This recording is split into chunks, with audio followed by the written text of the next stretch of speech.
ભાનીજી જ રચિત આ જે 12 ભાવનાઓ છે એમાંથી પહેલી 2 ભાવનાઓ અનિત્ય ભાવના અને અસરણ ભાવના, એનું આપણે પીડીએફ પણ જોશું અને એનું સંગીત પણ સાંભળશું. તો મૂકીએ આપણે 2 ભાવનાઓ.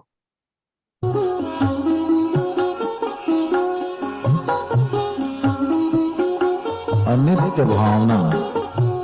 Very good.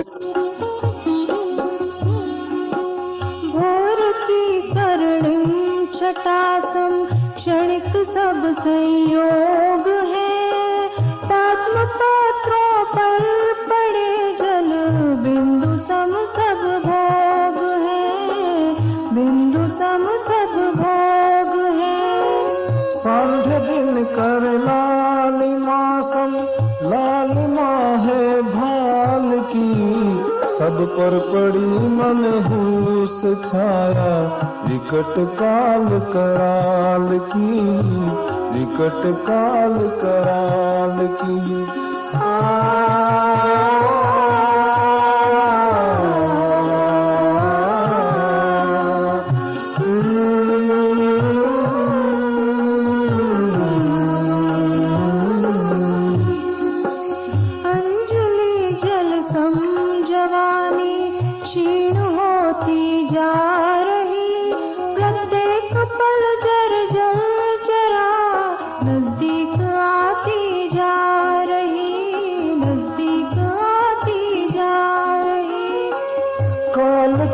काली घटा प्रत्येक क्षण मंडरा रही, किंतु पल पल विषय तृष्णा तरुण होती जा रही, तरुण होती जा रही।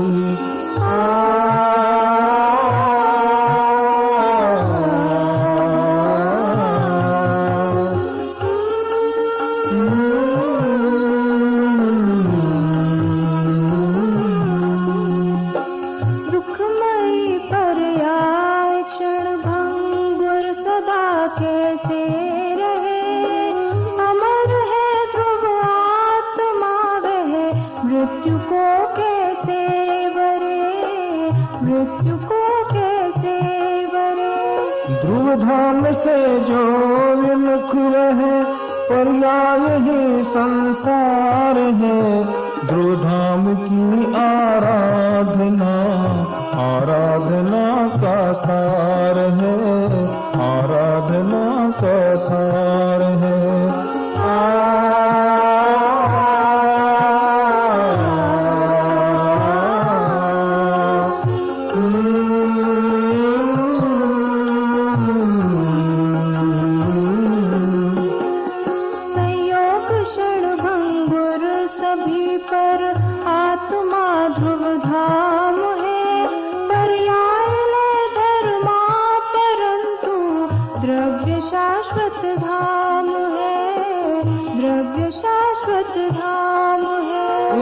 सत्य को पहचानना ही भावना का सार है, ध्रुवधाम की आराधना आराधना का सार है, आराधना का सार है।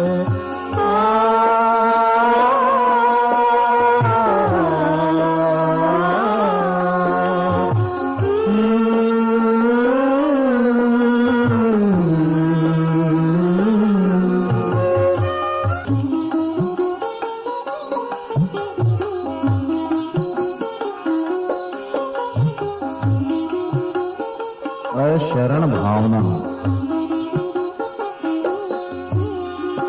क्षेत्र में हो नाव डगमग चल रही मझधार में, दुर्भाग्य से जो पड़ गई दुर्देव के अधिकार में, दुर्देव के अधिकार में। तब शरण होगा कौन जब नाविक डुबा दे धार में, संयोग सब अशरण शरण कोई नहीं संसार में, कोई नहीं संसार में।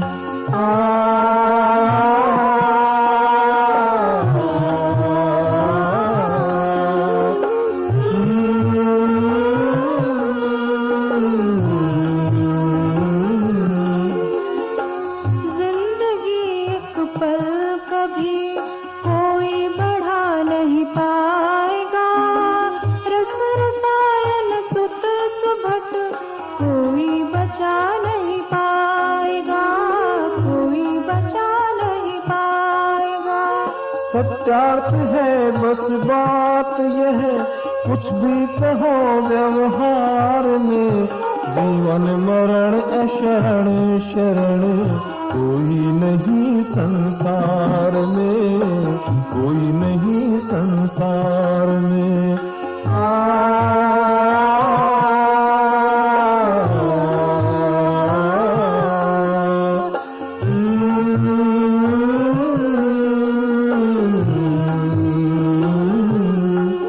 निज आत्मा निश्चय शरण, व्यवहार से परमात्मा, जो खोजता पर की शरण, वह आत्मा बहिरात्मा, वह आत्मा बहिरात्मा।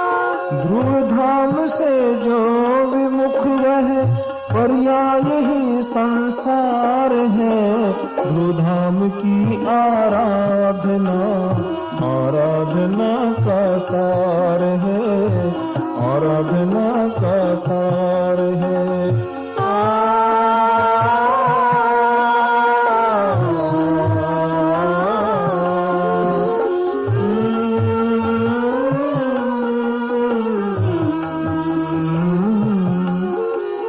संयोग है शरण सभी निज, आत्मा ध्रुव धाम है, पर्याय वे धर्मा, परंतु द्रव्य शाश्वत धाम है, द्रव्य शाश्वत धाम है। इस सत्य को पहचानना ही भावना का सार है, ध्रुवधाम की आराधना, आराधना का सार है, आराधना का सार है।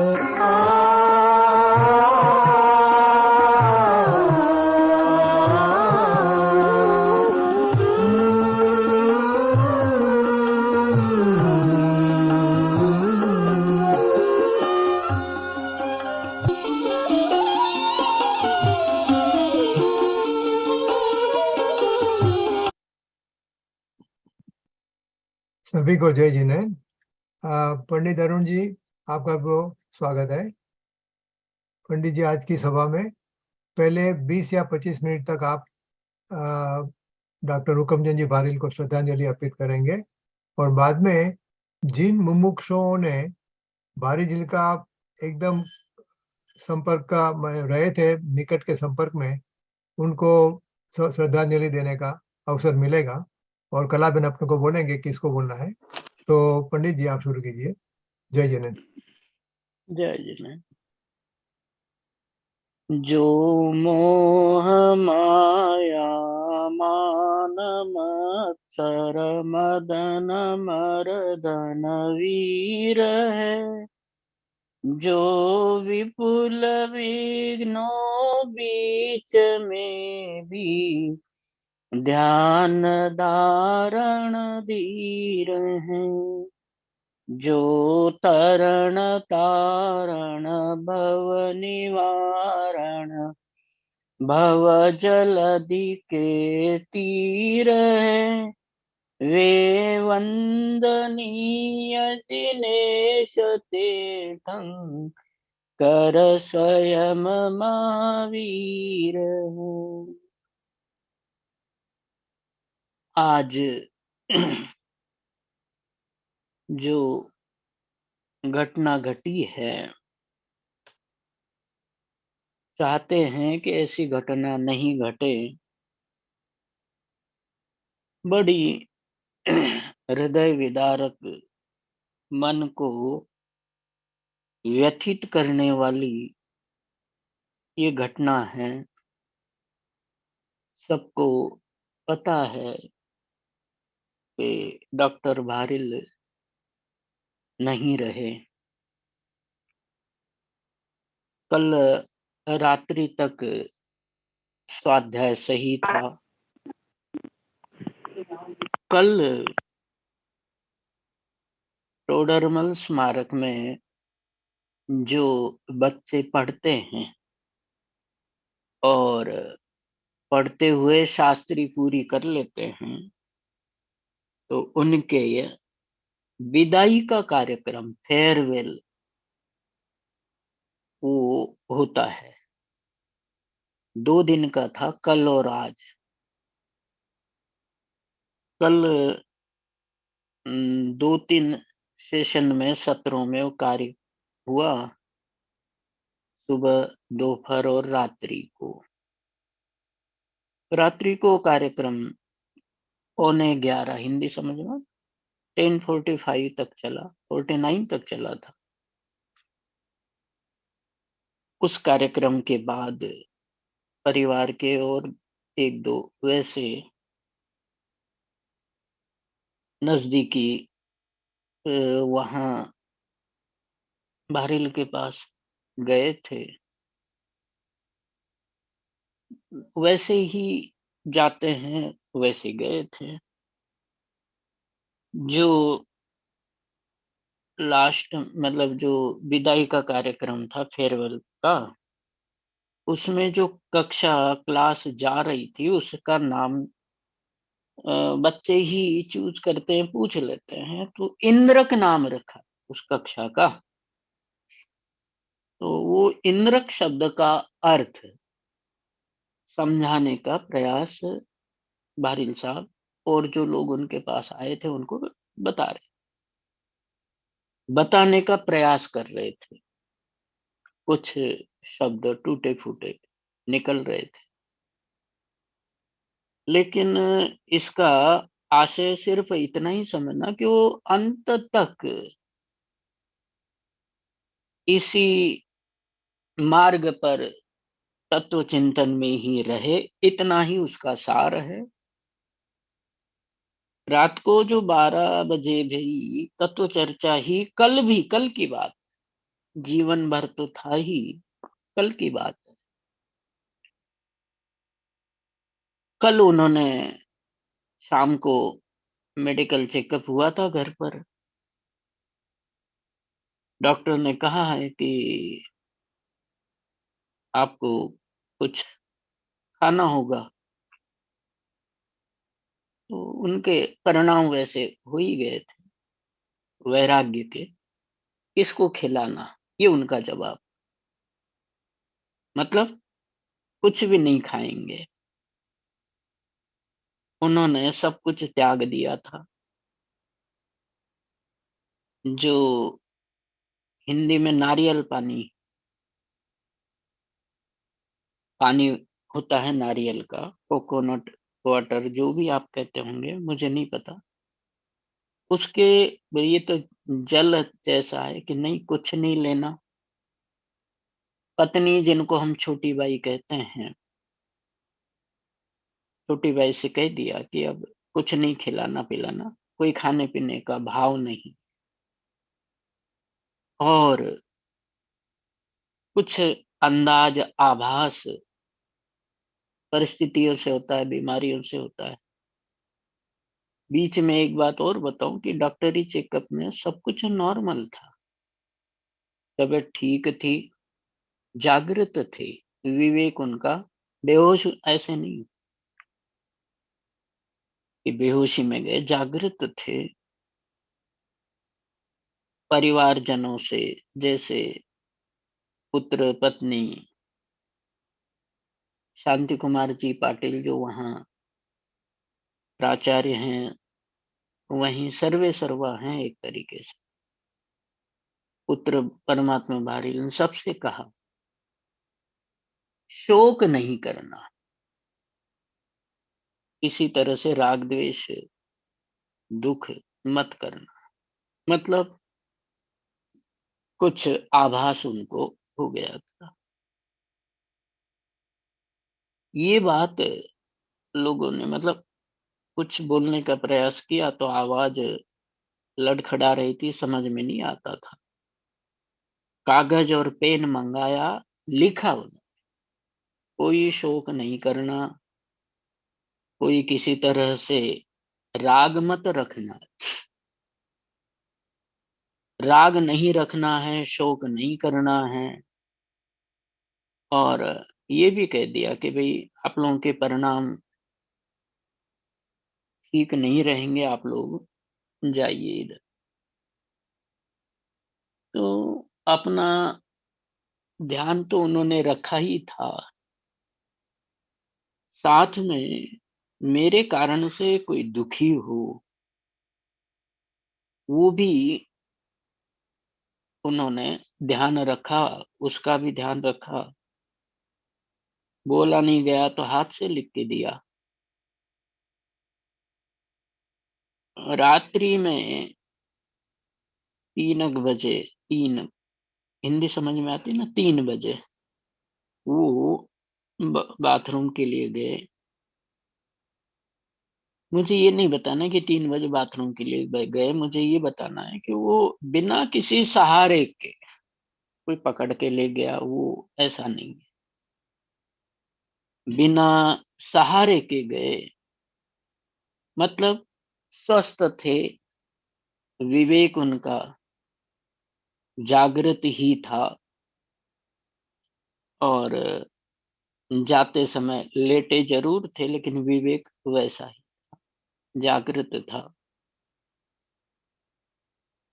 डॉक्टरों के अनुसार सुबह 4 बजे उनकी आत्मा शरीर को छोड़ करके चली गई, ऐसा था।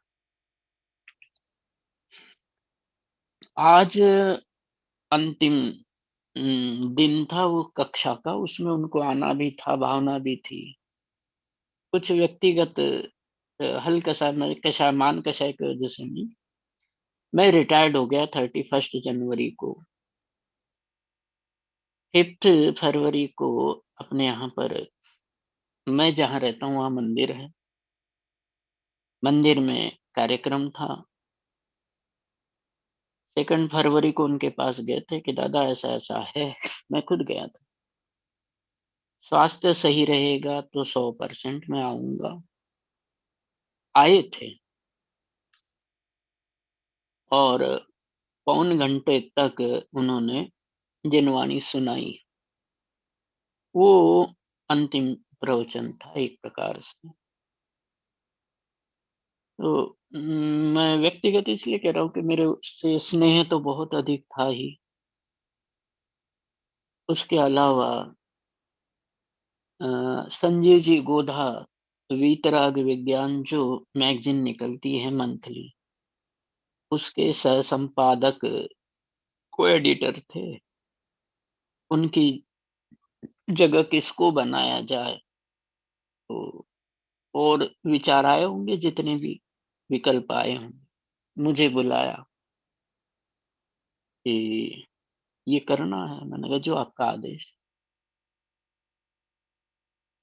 और उनको मतलब मैं करने लगा था वो काम, उस काम के संदर्भ में बुलाया। अकेले में व्यक्तिगत बात की है, पत्नी को भी और जो उनके आसपास रहते सबको हटा करके बोले मैं जा अकेले में बात करनी है। आप कर्णन योग के और अध्यात्म के और सब तरह से अच्छे जानकार हो, ये मैंने आपके प्रवचनों में भी सुना, मैं सुनता हूँ। इसलिए मैं चाहता हूँ कि मेरा नए चक्र का क्लास भी आप पढ़ाओ। इस वर्ष का कोर्स तो हो गया, अगले वर्ष का। मेरी ये भावना है। मैंने कहा जो आप कहेंगे। एक और बात पैसे की कही, पेमेंट। मैंने कहा मैंने कभी ये विचार ही नहीं किया सचमुच में। जिनवाणी की बात आती है तो ये धूल की चर्चा पूज्य गुरुदेव श्री से जो विचार मिले, उसमें मैं आज भी अडिग हूँ कि वास्तव में ये धूल है। इस पर उपयोग देना मतलब पाप भाव करना है। तो दादा से मैंने यही कहा कि मुझे पैसे का न विकल्प है, न था, न होगा। आप तो जो जिनवाणी की सेवा के बारे में कहेंगे वो करूंगा।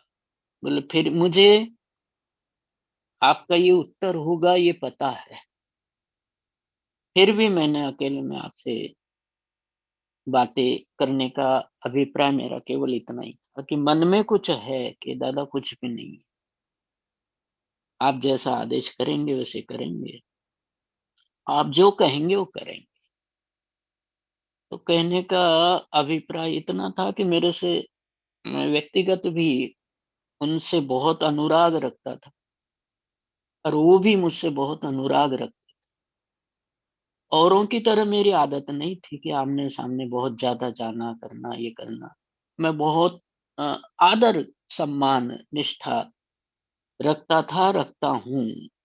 उसी समय उनका कुछ दवाई वगैरह का वो था, दवाई लेनी थी, देने वाला वहीं अंदर था। तो भी उन्होंने समय दिया और जा रहे थे तो बोले ऐसा है कि कुछ दिन 7-8 दिन पहले की बात, कहने लगे कि और ठीक है। मैंने कहा दादा, एक तो पूज्य गुरुदेव श्री, एक जिनवाणी और एक आप,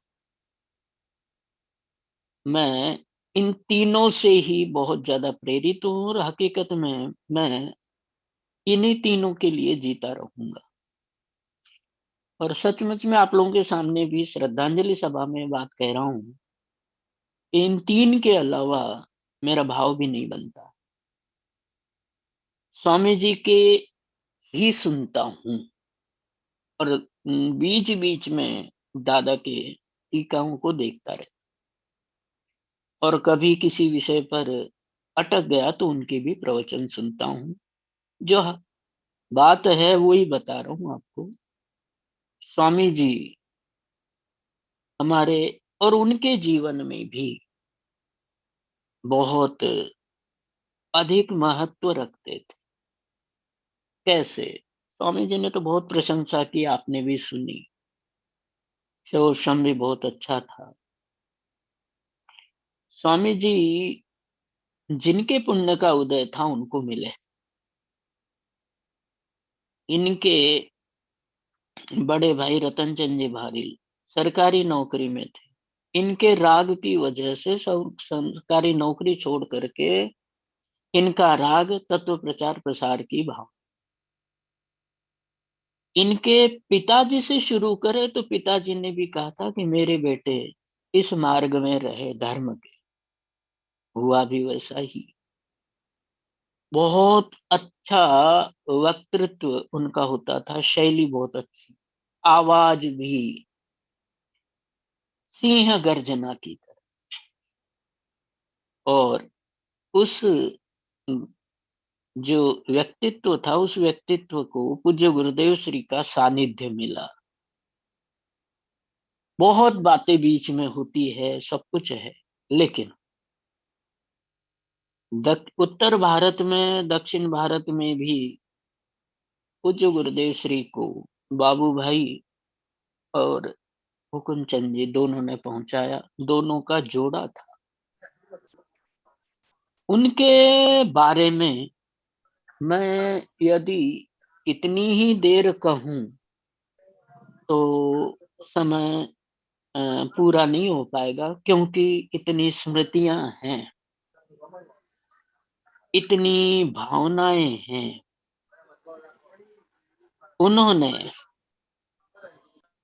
और बाबू भाई ने स्वामी जी को उत्तर भारत में कैसे पहुंचाया, इसकी बहुत सारी बातें हैं, लेकिन एक घटना का जिक्र उन्होंने स्वयं किया था। बहुत आज से 30-35 साल पहले की बात। लोग उस समय पंडितों को, विद्वानों को इतना मान सम्मान नहीं देते थे, क्योंकि समाज में पंडित का मतलब पूजा पाठ करने वाला, इस तरह की धारणाएं थी। शास्त्र पढ़ने वाला कोई विद्वान, ऐसे विद्वान शब्द की व्याख्या को, विद्वान शब्द ऐसा, विद्वान ऐसे होते हैं, ये डॉक्टर भारिल्य ने ही सबके सामने रखा। और उत्तर भारत की बात कर रहा था कि उत्तर भारत में, दक्षिण में भी इन दोनों ने जोड़ी थी, हुकुमचंद जी भारिल और बाबू भाई, दोनों प्रवचन करते थे। तो बाबू भाई का प्रवचन एकदम वैराग्य भरा, और हुकुमचंद जी भारिल का प्रवचन ज्ञान से लबालब, ज्ञान और वैराग्य जो ज्ञानी की शक्तियां थी, ऐसे तत्व प्रचार की दो शक्तियां थी। आदरणीय बाबू भाई मेहता, शायद आप लोग जानते ही होंगे, और आदरणीय डॉक्टर हुकुमचंद जी भारिल, इन्होंने उत्तर भारत में तत्व प्रचार कैसे होता है ये देखो तो इन दोनों से सीखना पड़ेगा, सीखना चाहिए। और कम से कम नहीं अपने से हो तो बहुमान तो करना ही चाहिए। वो बता रहे थे कि एक गांव में हम दोनों को जाना, जाने आने के साधन नहीं थे। साधन नहीं थे का मतलब समझ ना, वहां कोई व्हीकल वैसे नहीं थे कि भाई कोई कार आ रही है या व्हीकल, मोटरसाइकिल, स्कूटर, दोनों पैदल। जहां जाना था वहां कोई विशेष प्रचार नहीं था कि भाई ये विद्वान आएंगे, ये करेंगे, वो करेंगे। एक दो कोई ऐसे सोनगढ़ गए हुए व्यक्ति थे एक आध, उन्होंने आमंत्रण दिया, साधन उनके पास भी नहीं होंगे, दोनों वहां पैदल पैदल गए। पैदल गए, कैसे गए कि बारिश हुई, कीचड़ हो गया, रास्ते में चलना मुश्किल, भोजन पानी का रास्ते में कोई ठिकाना नहीं। तो बता रहे थे कि चने, चने समझ गए, मूंग, वो जो सेकते हैं उसको कढ़ाई में, हिंदी में चने कहते हैं ना। तो चने मतलब कच्चे चने नहीं, भिगो करके जो बनते हैं, वो बाबू भाई और हुकुमचंद जी दोनों के जेब में दो चार दाने खाए होंगे, पानी पिया। तो कहने का मतलब ये है कि उनके मन में तत्व प्रचार प्रसार की भावना कितनी। मुझे बहुत सारी बातें याद आती है कि उन्होंने तत्व प्रचार प्रसार गुरुदेव के तत्व को समाज में किस प्रकार से पहुंचाया, ऐसी तो अनगिनत घटनाएं हैं। लेकिन त्याग की बात भी मुझे करनी है। उनको उनके पढ़ाई के लेवल पर और उनकी बोलने की शैली के कारण से अनेक ऑफर आए, यहाँ कर लो, वहां कर लो, वकील बन जाओ, ये बन जाओगे। लेकिन जिसके लक्ष्य में तत्व होता है, वो इन भावनाओं को गौण कर देता है। डॉक्टर भारिल वो खुद कहते थे कि उनकी पर्सनालिटी, चेहरे की चमक, बोलने का अंदाज, आवाज, इस वजह से वो कहते हैं कि मैं वकालत के क्षेत्र में जाता, वकालत का मतलब ये वकील, लॉयर की जो प्रैक्टिस करता तो बहुत बड़ा बन जाता। उनके बेटे ने जयपुर में ही परमात्मा प्रकाश ने पास में घर बनाया, उसके बारे में भी खुद कहा मैं वहां भी नहीं जाता। इसी छोटे से मकान में रहते थे, पूरा जीवन उसी में निकाला, जिसमें पहले दिन से रहने लगे उसी में जीवन भर रहे। बोले क्यों? कि मैं यहाँ बच्चों को सुनता हूँ, जो भी वहाँ क्लास होती थी, चाहे प्रवचन होते थे, उनको वो लगातार बिना किसी परेशानी के सुनते थे। बहुत सारे प्रसंग याद आते हैं, कुछ दिमाग में से याद आकर के निकल जाते हैं, क्योंकि और बात बता रहा हूँ होता हूँ। दिल्ली में एक बार गए थे, उनके साथ जो लड़का गया, छोटी बाई उनकी पत्नी की तबीयत खराब होने से कोई लड़का गया, बोले पहले मैं दादा की आलोचना करता, लेकिन जब उनके साथ रहा रात को 9-10 बजे तक कार्यक्रम, उसके बाद घंटा 1.5 घंटा लोगों से चर्चा। अब जो व्यक्ति 12 बजे सो गया, वो 2:30 बजे उठ करके लिखने लगा, और वो जो लिखते दूसरों को सुनाते, लड़कों को सुनाते, प्रवचन में आता, कोई बात हो, सुधार हो, कोई एंगल का सुधार हो, जीवन भर कुल मिला करके बात इतनी है कि उन्होंने लिखने का कार्य कभी नहीं छोड़ा, चिंतन मनन कभी नहीं छोड़ा। लिखान, चिंतन मनन जो हम सबका भी लक्ष्य है, और उनका भी लक्ष्य था, पूज्य गुरुदेव श्री का लक्ष्य था, और अनंत ज्ञानियों का लक्ष्य था। वो चैतन्य आत्मा को, ध्रुव शुद्ध चैतन्य गायक भगवान आत्मा को मुख्य रख करके, उसमें जो उपयोगी है, तर्क शैली से, उदाहरणों से लिखने का कार्य किया। अंतिम समय तक चिंतन मनन में ही रहे। उन्होंने जो पुस्तकें लिखी, 125 के लगभग, 125 से भी अभाव होती है इतनी, और कितनी ही भाषाओं में ट्रांसलेट हुई है। लगभग 45 लाख के उनकी वो पुस्तकें हैं। ये तो केवल गणना है। भावना उनकी हमेशा तत्व प्रचार और प्रसार की रहती थी। बहुत सारी बातें एक बात कह करके समय हो गया, और भी सभी अपनी स्मरणांजलि व्यक्त करेंगे।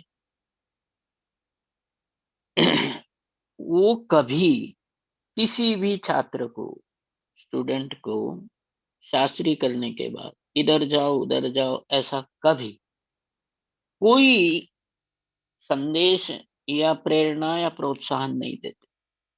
इसी में रहो, इसी में रहो। कभी कोई मंच से लौकिक मार्ग की प्रशंसा भी करता था तो तुरंत टोकते थे, और कहते थे कि मुझे ऐसे विद्वान नहीं चाहिए जो लोक को मुख्य करते हो, मुझे तो वो विद्वान चाहिए जो आत्मा को मुख्य करके धर्म का प्रचार प्रसार करते हो। कहने को जितना कहा जाए, जैसे 1008 नामों से तीर्थंकर की स्तुति करे तो भी पूरी नहीं होती है, मतलब अंश मात्र भी पूरी नहीं होती है। ऐसे ही हुकुमचंद भारिल जी के बारे में कितना भी बोला जाए उतना कम है, क्योंकि उन्होंने मूल मार्ग पूज्य गुरुदेव श्री को कभी नहीं छोड़ा, उन्हीं के मार्ग पर रहे। दृष्टिकोण और वो बहुत सारी बातें अलग अलग हो सकती है, लेकिन उन्होंने गुरुदेव श्री को नहीं छोड़ा, उन्हीं के तत्व को जन जन तक पहुंचाया, जो उन्होंने अपार विशाल काम किया है। अनेकों हजारों लोग मिलकर के भी पूरा नहीं कर पाएंगे। और अंत में इतनी सी बात कहूंगा, षटखंडागम की भूमिका में A.N. उपाध्याय, हीरालाल शास्त्री दोनों ने लिखी। उसमें लिखा है कि मंदिर टूट गए तो नए बनाए जाएंगे, मूर्तियां खंडित हो गई तो नई स्थापित की जाएगी, समाज में प्रचार प्रसार कम हो तो आयोजन करके पूरा उसको बढ़ाया जा सकता है, लेकिन जिनवाणी का एक भी अक्षर, एक भी सूत्र नष्ट हो गया तो उसकी रचना लाखों करोड़ों अरबों खरबों रुपयों के द्वारा भी संभव नहीं है। वैसे ऐसे विद्वान सभी जो भी पूज्य गुरुदेव श्री से जुड़े हैं, उन विद्वानों का वियोग होता है, तो मैं ये मानता हूं कि एक जीवंत तीर्थ, जीवंत धर्म मार्ग, मोक्ष मार्ग हमारे बीच में से चला जाता है। उनके प्रति श्रद्धांजलि यही है कि जो गुरुदेव श्री का मार्ग उन्होंने प्राप्त किया, उसी मार्ग को बढ़ाने का और अपने जीवन में उतारने का हम सब प्रयत्न करें, साधर्म्य वात्सल्य बनाए रखें।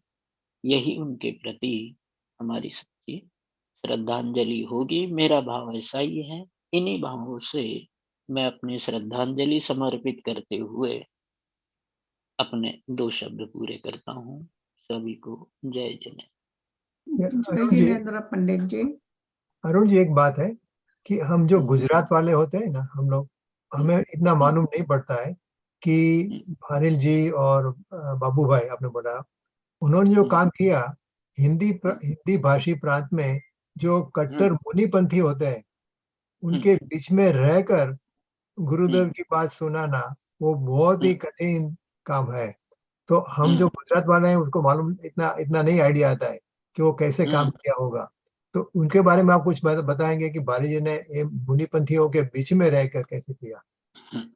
हाँ, बताता हूँ। मैंने बताते समय एक बात बताई थी आपको कि जैसे ज्ञानी की 2 शक्तियां होती है, और रजनी भाई जी ये बात मैं प्रत्यक्ष देखी हुई बता रहा हूँ, क्योंकि मैं तो बहुत 5वीं बैच का विद्यार्थी था। तो ये केवल सुनी सुनाई नहीं, प्रत्यक्ष देखी हुई बातें बता रहा हूँ बाबू भाई और इनकी। तो मैंने ये कहा था कि ज्ञानी की 2 शक्तियां होती, ज्ञान और वैराग्य। बाबू भाई वैराग्य और हुकुमचंद जी वो ज्ञान के प्रतीक। आपका जो पूछना था कि कट्टरता का माहौल था, कोई इस बात को स्वीकार करने के लिए तैयार ही नहीं होता था कि आत्मा शुद्ध है। और उन कट्टरवादियों के बीच में एक शब्द काम में लेंगे हम, मुनिपंथियों के बीच में, जहां शुद्ध चैतन्य तो एक कोने में बिठा दिया जाता था और क्रियाकांड ही धर्म का रूप लेकर के नाचता था, उनके बीच में उनके अभिमान को चोट पहुंचाते हुए, उनकी कषाय की पूर्ति न करते हुए अपनी बात कैसे पहुंचाई, जो आपने पूछा उसका उत्तर केवल इतना ही है कि गुजराती बाबू भाई ये त्याग की ही प्रतिमूर्ति थी। एक बार कहीं किसी ने बताया कि जो सिर दर्द होने पर लगाया जाता है ना, झंडू बाम, इस तरह का आप समझ लें। हाँ, बाम बाम। हाँ जी। तो किसी ने कहा कि ये अ, वैसा है, मतलब लगाया नहीं जाना चाहिए। उन्होंने उसी समय छोड़ दिया। उनके बेटी हुई, शांत हो गई, तुरंत ब्रह्मचर्य धारण कर लिया, व्यापार आदि छोड़ दिया। एक ही काम, पूज्य गुरुदेव श्री का तत्व प्रचार, परिवार का नहीं, किसी का नहीं। भोजन पानी में कट्टर, नियम लेने में कट्टर। तो इसका प्रभाव ये रहा कि बाबू भाई जी के इस तरह के आचरण से वो कट्टरवादी भी अपने आप को छोटा महसूस करते। ज्ञान तो स्वामी जी का, पूज्य गुरुदेव श्री का, जिनवानी का जो था वो तो था ही उनके पास, आचरण बहुत बड़ा वैसा। तो अच्छे से अच्छे सेठ भी, क्रियाकांड वाले भी। और बाबू भाई जी का दूसरी भाषा में कहे कि पुण्य प्रभाव, मैंने खुद व्यक्तिगत अपने आप से भी देखा।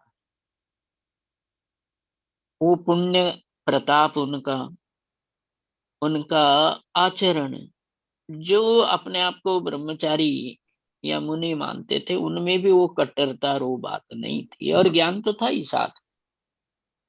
तो बाबू भाई जी का पहला प्रवचन,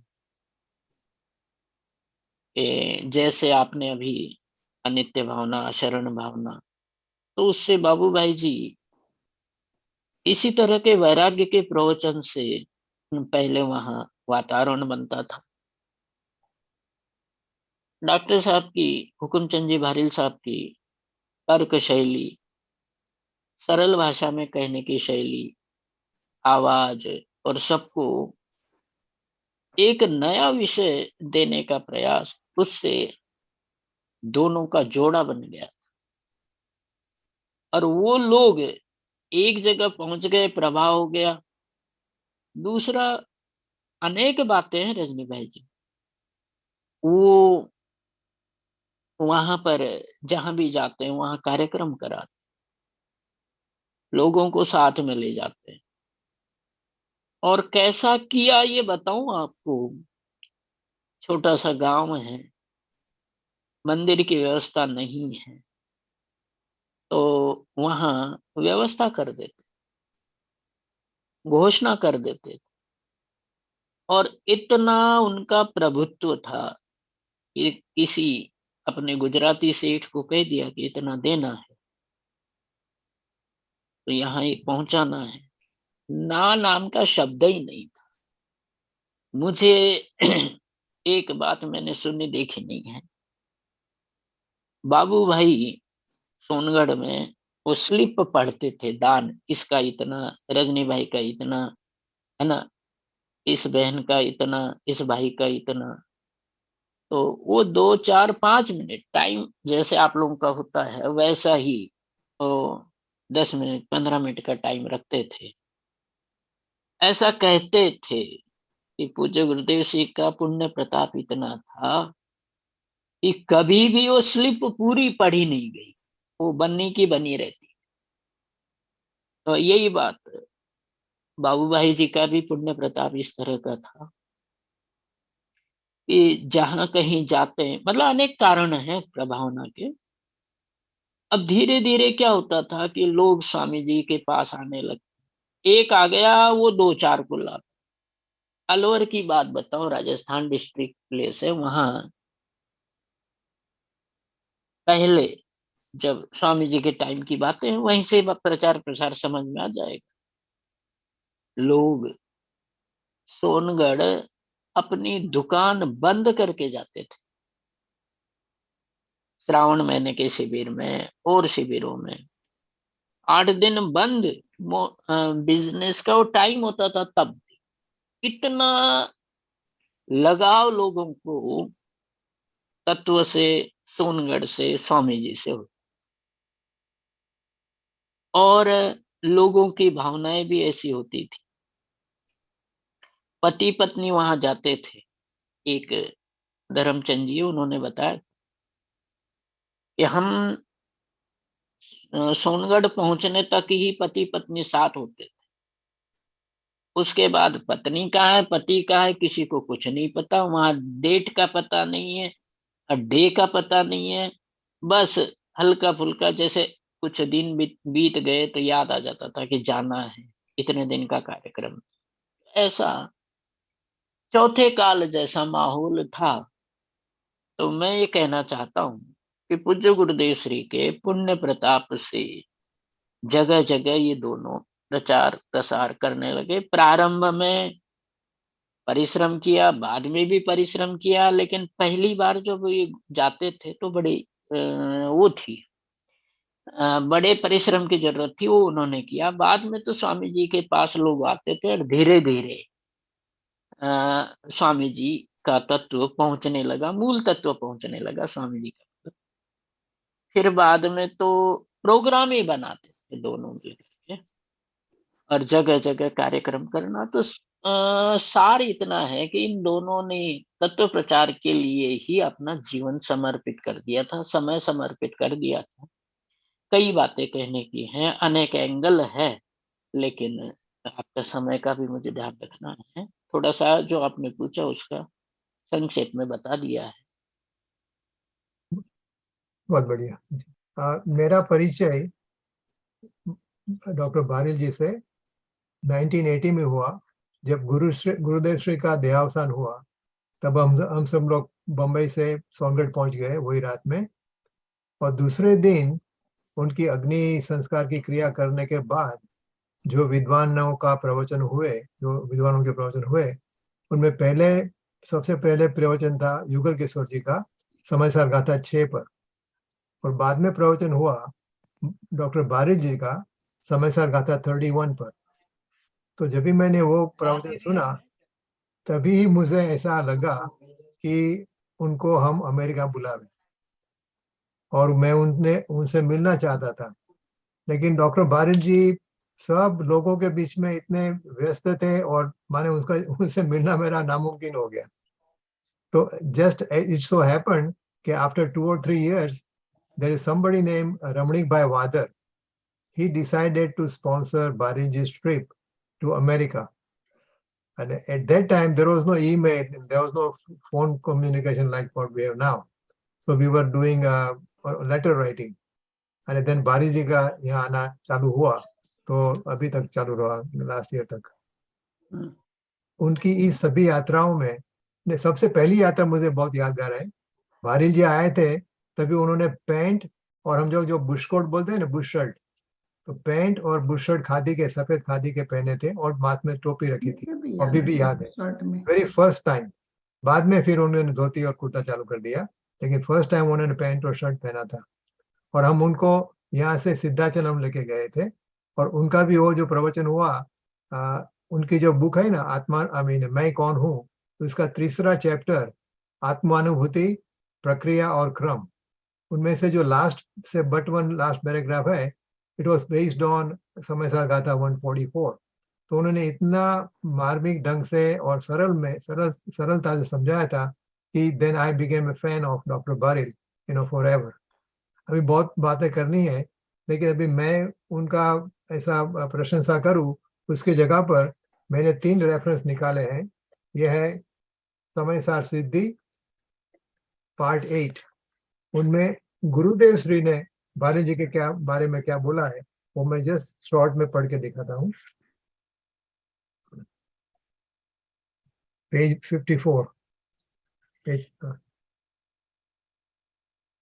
बारिल जी ने वैयावच माने 10 लक्षण, धर्म के 10 लक्षण की जो बुक लिखी, उसमें वैयावच के बारे में क्या लिखा, उसके ऊपर गुरुदेव बहुत प्रसन्न हो गए थे। तो निश्चय वैयावत क्या है? तो निश्चय वैयावच तो પોતાના સ્વરૂપમાં શુદ્ધ ઉપયોગ પ્રકટ કરવો, એ વૈયાવત છે। પછી લખે છે, બહુ લખ્યું છે, આવી ચોખવટ તો એટલે કે કોઈ ન કરી શકે। આમ ઘણીવાર સાધારણ વખાણ કરીએ, પણ આ વાંચીને તો થયું ઓહો હો, માળાનો ક્ષયોક્ષમ, પણ ઘમંડ નથી, નિર્માણ છે। એ વાત આ 55 પાના પર હતી। પાનું 76 એમાં લખે છે, એ ગુરુદેવ કોઈકને પૂછે છે પ્રવચનમાં, ભાઈ 10 લક્ષણ પર્વ વાંચ્યું ને, એટલે કે બારીજીનું ધર્મના 10 લક્ષણ, એ બુક વાંચી કે નહીં?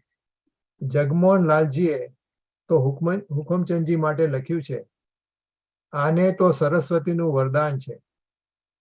ઓલો જગમોહન લાલજી કેટલો જૂનો પંડિત, 80 વર્ષનો, ઘણા શાસ્ત્રો જોયેલા છે, પણ એણે આ જોઈને એવી વાત કરી કે અરે આને તો સરસ્વતીનું વરદાન છે।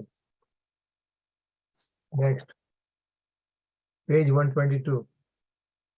એણે એટલે હુકમીચંદે, એણે ભાઈએ તો અનંતાનુબંધીનું એવું લીધું છે, એમ કે એકનો પણ કરતા છે તો અનંતનો કરતા છે, માટે અનંતાનુબંધી છે।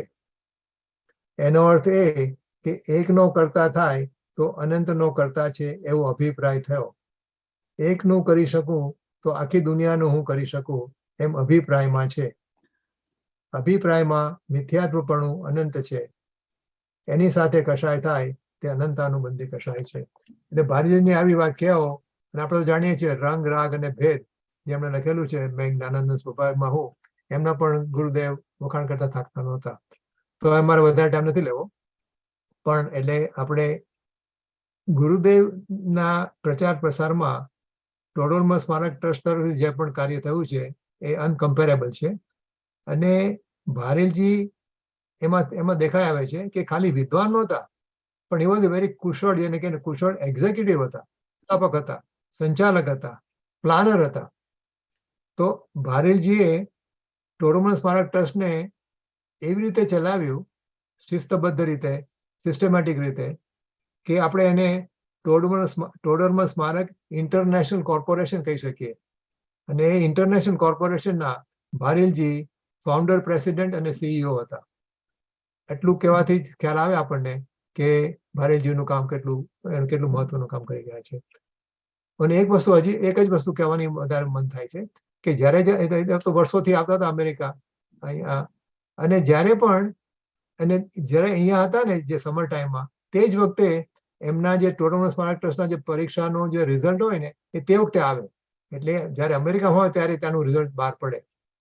તો એમને સૌથી વધુ આનંદિત થતા જોયા છે, અને દર વર્ષે થતા હતા એ, કે જ્યારે ટોડરમલ સ્મારક ટ્રસ્ટનો વિદ્યાર્થી ટોપ કરે ત્યાંની યુનિવર્સિટીમાં પણ અને અહીંયા પણ, તો એમનો ચહેરો એટલો ખુશખુશાલ થઈ જતો હતો કે એના આનંદની સીમા નહોતી. એટલે એમને એ બીજો કોઈ આનંદ નહોતો આવતો, પણ ટોડરમલ સ્મારક ટ્રસ્ટના વિદ્યાર્થીઓ હંમેશા સારું કરતા જ હતા. અને એ સમાચાર આવે ત્યારે એમને ખુશખુશાલ અમે જોતા હતા.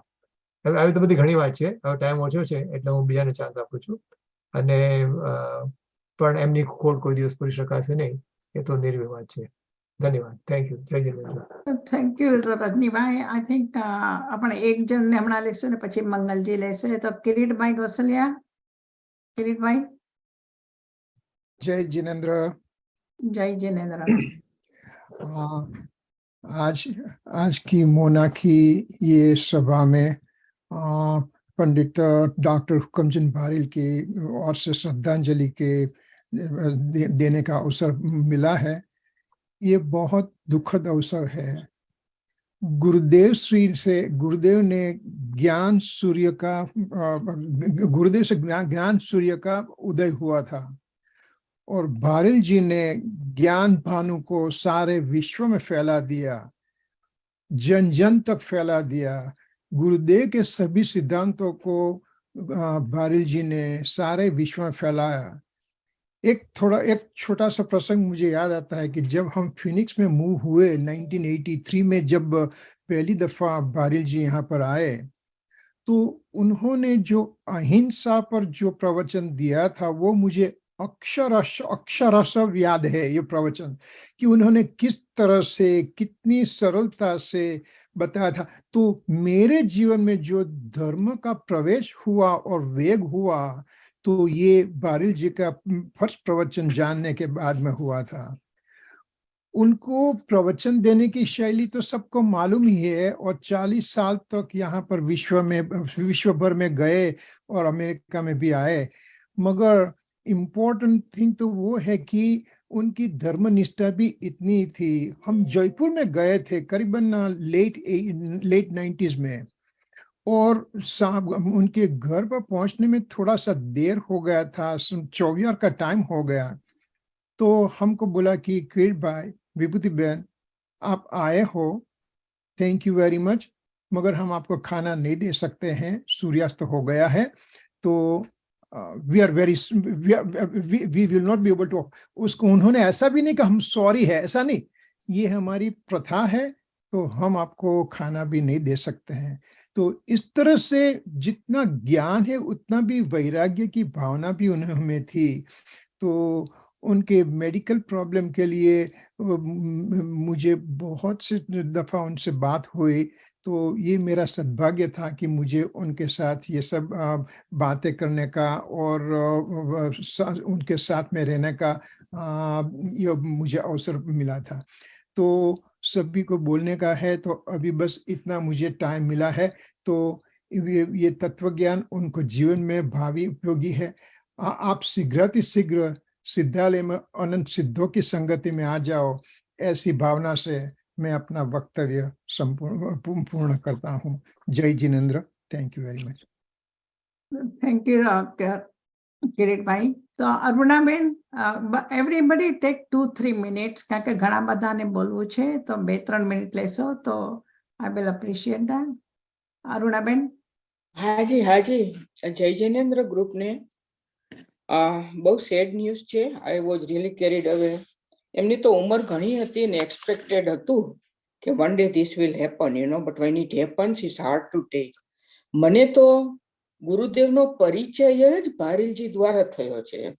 એટલે મારા કેસમાં તો ટ્રુ અર્થમાં ગુરુ ગોવિંદ દોનો ખડે મારું બહુ જ લાગુ પડે છે કે ભારીલજીએ જ મને આ તત્વજ્ઞાનની દુનિયામાં પ્રવેશ કરાવ્યો હતો. ઘણું બધું કહેવાઈ ગયું છે ને ઘણું કહેવાનું છે, પણ મારો જે એમની સાથેનો પરિચય છે એનો એક બહુ જ નાનો example I saw it in my with my personal eye. અહીંયા વોશિંગ્ટન ડીસીમાં આવતા જતા હતા અને મને સૌભાગ્ય હતું એને મારે ત્યાં હોસ્ટ કરવાનું, અને કંઈક કારણથી અમારા ઘરથી મેરીલેન્ડનું ટેમ્પલ બહુ દૂર અને કંઈક 45 મિનિટ જેવી રાઈડ થતી હોય. અમારે ત્યાં એક બહુ સારા મુમુક્ષુ સાથે રહ્યા હતા અને અમે મંદિરથી પાછા આવતા હતા અને બધી આ ધર્મની ને એવી જ વાતો ચર્ચા થતી હોય. પેલા ભાઈએ ખૂબ જ ઉત્સુક ને જિજ્ઞાસુ, હું પણ એ ટાઈમમાં એવી જ હતી એટલે ઘણા પ્રશ્નો પૂછતા હતા. ત્યાં બે ભાઈને પ્રશ્ન થયો કે મને પૂછ્યું, બીકોઝ આઈ વોઝ લોકલ, કે અહીંયા આટલામાં કોઈ મોલ છે બેન? એટલે મેં કીધું કે મોલ તો ઘણા છે, મોલ શું કરવા છે તમારે ત્યારે? તો કે આપણે મોલમાં સ્ટોપ બાય થઈ શકીએ. એટલે મેં કીધું કે હા. પછી અમે થોડુંક રીરાઉટ થઈને એક મોલમાં સ્ટોપ થયા અને ભારુલજી વોઝ જસ્ટ ક્વાયટ, એને કઈ ધ્યાનમાં સમાધિમાં ઉતરી ગયા હોય એ ટાઈપનું. અને પછી મોલમાં એન્ટર થયા. બીજી આડી અવડી વાત નથી કરતી, જે મુદ્દાની વાત છે એ જ કહું છું. એટલે એ ભાઈ જે મુમુક્ષુ ભાઈ હતા ને, એમને સ્પોર્ટ્સ ઓથોરિટી નામનો એક અહીંયા બહુ ફેમસ બધાને જાણ હતી, એ સ્ટોરમાં લઈ ગયા. અને પછી પંડિતજીને, આપણા ભારીલજીને એક પેપર સ્પ્રે બતાવ્યું. એ ટાઈમમાં છે ને વિદ્યાસાગરજી વાળું ગ્રુપ બહુ જ અગેન્સ્ટ હતું. આ તો હું 25-28 યર્સ પહેલાની વાત કરું છું. ને એકદમ ભારીલજીની બહુ જ એ બધી ચર્ચાઓ ચાલતી હતી ઇન્ડિયામાં. આપણે તો we were out of that, we were lucky, અને ભારીલજીને ડેથની, ખૂનની ધમકી આપવામાં આવી હતી. એટલે આ મુમુક્ષુભાઈ એક નાનું પેપર સ્પ્રે હાથમાં લે છે અને હુકમચંદી પંડિતને બતાવે છે કે આ તમે ખિસ્સામાં રાખો, કારણ કે ઓચિંતો તમારા પર હુમલો થશે ને તો આમાં કઈ હિંસા નથી.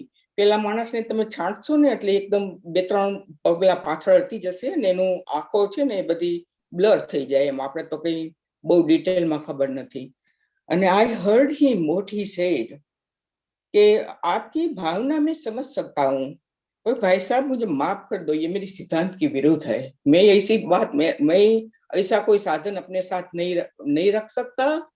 गुरुदेव ने मुझे सिखाया है कि मेरा आयुष्य निश्चिंत है, होने वाला है वो होएगा ही. ऐसी बात में कृपया मुझे प्रेशर मत करो. That day I was stunned, I was just standing little bit behind. I said, yeah. અને ત્યાર પછી તો ઘણા બધા પરિચય થયા. આટલા વિદ્વાન માણસ, આટલા બધા એને ઓળખી, આટલા એને બધા એવોર્ડ મળે, બધે એને રેકોગ્નાઇઝ થાય, ને આપણી ઘરે બહુ જ સાદાઈથી જે બનાવ્યું હોય ને શાંતિથી જમતા મેં એને જોયા છે. કોઈ દિવસ ટીકા ટિપ્પણ નહીં. He was always happy that we hosted him. અને મેં ગઈ વખતે છેલ્લે મેં જોયા 2018માં મેં જાનાની શિબિર જયપુરમાં એટેન્ડ કરી હતી. Yeah, okay. Thank you. He was so happy to see me and ask me about my family. Okay, thank you, Jai Jinendra. Thank you, Jayaben. જય જિનેન્દ્ર બધાને. મારા જીવનમાં ધર્મની શરૂઆત, અધ્યાત્મની શરૂઆત 1984માં ભારીલજીના શિબિરથી શરૂઆત થઈ અને તે ક્રમબદ્ધ પર્યાયના વિષયથી થઈ. શરૂઆતમાં તો આ વિષયને સાંભળીને મારા પગ નીચેથી ધરતી સરકી જતી હોય એવું લાગ્યું, પણ પછી જયારે ભારીલજીની ક્રમબદ્ધ પર્યાયની પુસ્તક મેં રાતના 2 વાગ્યા સુધી વાંચી તો મને ખરેખર બધું બેસતું ગયું, જાણે અંદર બરોબર છે, આ જ બરોબર છે એવું મને લાગવા માંડ્યું. અને આ ક્રમબદ્ધ પર્યાય મારા માટે મારા લાઈફમાં બહુ બેઝિક, મેઇન, મારા at the centre of my heart આ પ્રિન્સિપલ છે અને એનાથી મારી જિંદગીમાં મને બહુ શાંતિનો અનુભવ થયો છે. બીજી એક વાત કે ભારીલજીની 12 ભાવનાઓ મને બહુ જ ગમે છે. અને મને યાદ છે કે છેલ્લે જયારે મારા હસબન્ડને હું હોસ્પિટલમાં, અમે લોકો ફ્લોરિડામાં હતા અને વોટરમેન હોસ્પિટલમાં લઈ જતી હતી, ત્યારે એમણે કીધું તું મને બીજી હોસ્પિટલમાં લઈ જા, ત્યાં વધારે સારું પડશે. ત્યારે મારા મોઢામાંથી આ શબ્દો નીકળી પડ્યા, जिंदगी एक पल कभी कोई बड़ा नहीं पाएगा, रस रसायन सुत सुबट कोई बचा नहीं पाएगा, सत्यार्थ है यह बात कुछ भी कहो व्यवहार में, जीवन मरण असरण शरण कोई नहीं संसार में. બારીલજીના સહજતા, સામાજિકા સાર, આ બધી રચનાઓ મને એટલી ગમે છે કે ઘણીવાર હું રાતના એ ભાવના એમાંથી એકાદની પાઠ કરીને હું સૂતી હોઉં છું. ટોડરમલ સ્મારક ધર્મ પ્રભાવનાનું મોટું વટવૃક્ષ છે, એમાંથી કેટલી બધી શાખાઓ પલ્લવિત થઈ છે. જ્યારે દુનિયામાં બધા બનાવોથી લોકો વ્યાકુળ થાય છે, ત્યારે જીવનમાં પોતાને અને અન્યને શાંતિ પ્રદાનમાં ઉપયોગી થનારી આ ઘણી સંસ્થાઓ વર્ષોના વર્ષો સુધી, ઘણા કાળ સુધી ધર્મ પ્રભાવના કરતી રહેશે. અને એના મૂળમાં છે ડોક્ટર ભારીલજી. મારા એમને સત વંદન. બહુ સરસ જયાબેન. રંજનબેન. હા, તો બહુ જ દુઃખદ લાગ્યું આજે સવારના, એટલે ગઈકાલે રાતના સમાચાર મળ્યા. અને મારે એ કહેવું હતું કે બારીલને નોર્થ અમેરિકામાં લાવવા માટે સૌથી યશ રજનીભાઈને જાય છે. અને એમણે સતત 25-30 વર્ષ બોલાવતા રહ્યા, અને બધા અલગ અલગ સ્ટેટમાં. અને જાનાની શરૂઆત પણ એમણે કરી, અને પછી જાનામાં તો પહેલેથી આવે જ છે ડોક્ટર ભારીલ, અને એનું તો ખૂબ યોગદાન છે. મને તો બધું એમનું સમયસર અનુશીલનમાંથી ઘણું જ પ્રાપ્ત થયેલું છે, ને હજી બી બધાને બી થાય છે. અને છેલ્લે અમે જયપુરમાં મળેલા, જ્યારે બી મળે એટલા સરળ અને આપણને એકદમ આત્મીયતા અને કૌટુંબિક રીતે જ મળતા હતા. એટલે બહુ આઘાતજનક છે, પણ એમને લીધે બહુ જ ફાયદો થયો છે. ગુરુદેવ પછી સૌથી વધારે કોઈ પ્રચાર કર્યો હોય તો ડોક્ટર ભારીલ જ હતા. તો એમને ભાવભીની શ્રદ્ધાંજલિ. Thank you. Thank you Ranjanaben. Prabhaben. हाँ, जय जिनेंद्र बधाने. बस मुझे तो इतना ही कहना है कि भारील जी ने इतना तत्व प्रचार, ये सब हम सब में कॉमन है कि हम सब उन्हीं के निमित्त से ये सब में आए हैं. पर उनका जो सबसे सौभाग्य अच्छा उनका ये रहा, उनका लगभग पूरा परिवार भी इसमें अग्रसर है, जो कि बहुत कम पाया जाता है इस तरह से कि जो इतने खुद विद्वान और उनका पूरा परिवार इसमें संलग्न है. जैसे उनकी ग्रैंड डॉटर स्वानुभूति से मेरा काम पड़ता है, क्योंकि परमागम मैंने, स्वानुभूति ने और हम 2-3 लोगों ने शुरू किया था. तो मुझे कुछ उनकी बातें जो याद हैं कि उनको बहुत प्रसन्नता होती थी इस बात से कि कोई भी इस प्रचार में है. तो मैं एक बार जयपुर में गई, मुझे कुछ परमागम के 2 साल के सर्टिफिकेशंस पे साइन करवाने थे. तो उनके साथ जो काम करते हैं उन्होंने कहा कि नहीं मैडम, पंडित जी नहीं करेंगे जब तक इतना डिटेल नहीं होगा. तो मैंने कहा ठीक है, उनको बोलो कि प्रभा आई है और वो साइन करवाना चाहती है. तो उन्होंने कहा कि नहीं, आप चलो साथ में. तो उन्होंने मुझे देखते ही इतने प्रसन्नता से कहा कि ये तो उसी के उसमें लगी हुई है, तो प्रभा बोलेगी तो मैं कुछ भी करने को तैयार हूँ. तो मेरे लिए ये इतनी बड़ी मेमोरी है कि हम सभी को उन्होंने ऐसा फील करवाया as if we were his family members. And today I really feel like a fatherly figure for me has gone, जिनसे कि मैंने बहुत सारी आर्ग्यूमेंट्स भी करी. और it was so nice to be with him. Last हम ऑफ कोर्स ढाई द्वीप में पूरा दिन उनके साथ बिताया बिफोर द पंच कल्याणक स्टार्टेड.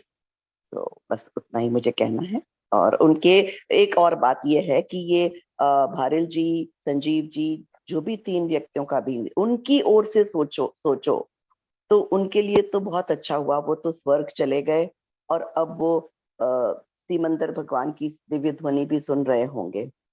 तो उनका लॉस नहीं, हमारा लॉस है कि हमें उनकी और क्या पता कितनी बातें वो लिखते, उसका हमारे लिए भी योग हुआ. जय जिनेंद्र. Thank you Prabhaben. અરુણાબેન મહેતા. ઘણું બધું કહેવાનું છે, પણ બસ એમને સાથેનું ઘણું બધું અમને એના પ્રવચનોમાંથી ને બધેથી એટલો લાભ મળ્યો અને એની જીવન જ આખું એવું હતું કે એને કહ્યું કે જીવનની સમાધિ હતી, તો એની આખું જીવન જ એવું હતું. એનું આપણે બધાને પરિચય છે અને વધારે તો હું નથી કહેતી, પણ ટાઈમ થઈ ગયો છે એટલે પણ જય જિનેન્દ્ર અને અમારા તરફથી એમને પૂરી અમે શ્રદ્ધાંજલિ અર્પિત કરીએ છીએ. જય જિનેન્દ્ર. હરકભાઈ. હા, જય જિનેન્દ્ર. બસ મારો પર્સનલ પરિચય તો નહોતો, પણ એક પ્રખંડ વિદ્વાન તરીકે હંમેશા મારી એવી રહી છે અસર કે એમની પાસે એમની જે લોજિક હતી વસ્તુને સાબિત કરવાની ખરેખર અદ્વિતીય છે. પહેલા મેં એમણે લગભગ લેટ 80s મુંબઈમાં સાંભળ્યા, ત્યારે તો બહુ સમજ નહોતી પડી કારણ કે અમે પણ માર્ગથી અપરિચિત હતા. પણ ત્યાર પછી એમના ઘણા બધા પ્રવચનો સાંભળ્યા છે, એમની પુસ્તકો વાંચ્યા છે. એટલે જે એમની હતી તે ખરેખર પોતાની વાત રજૂ કરવાની જે સિસ્ટમ હતી, જે રીત હતી, તે ખરેખર બહુ જ અસરદાર હતી. અમારી ખૂબ જ ભાવભીની શ્રદ્ધાંજલિ એમને. જય જિનેન્દ્ર. Thank you Harakbhai. ઉષાબેન દોશી. હાજી, જય જિનેન્દ્ર બધાને. મને પણ એટલો બધો નિકટ સંપર્ક નહોતો, પણ આઈ વોઝ ફોર્ચ્યુનેટ કે ભારીજી રાલી આવેલા ત્યારે મારે ઘરે 2-3 વખત આવેલા અને છોટીબાઈ સાથે આવેલા. એટલે ત્યારે તો છોકરાઓ નાના હતા, પણ એમણે ઘણી જ પ્રેરણા આપતા છોકરાઓને. અને સાથે મારે 2017માં મારે જયપુર જવાનું થયેલું ને ત્યારે અમે ગ્રુપમાં હતા ને મારી ટ્રેન બીજે દિવસે હતી. એટલે આપણે બધાને પહેલા તો ગેસ્ટ હાઉસમાં રાખેલા, પણ પછી ભારેલજી મને કે તું અમારી સાથે રહે, એક દિવસ તું અમારી સાથે રહે. સો મને થોડો અંગત પરિચય ત્યારે થયો અને ત્યારે જ ખૂબ જ મને પ્રોત્સાહિત કરી અને થોડું મારું ઓન પર્સનલ સિચ્યુએશન એમને ખબર હતી. એટલે it was really very inspiring for me, and he was also kind of always telling me that keep in touch with us whenever you come here. અને બીજું I think રમેશભાઈ આવી ગયા છે, તો he will say ને પછી તમે પછી કન્ટિન્યુ કરજો કારણ કે we may not want to lose it right now. Unmute છે. रमेश जी, आप बोल सकते हो और वीडियो भी ऑन करना हो तो कर दीजिएगा. રજનીભાઈ, તમે જ તમારો સ્પીકર ફોન ઓન રાખો ને ત્યાં તમારા ફોન પર વાત કરે. Yeah, he's calling me now on video call. Okay. And I will open. Rameshji.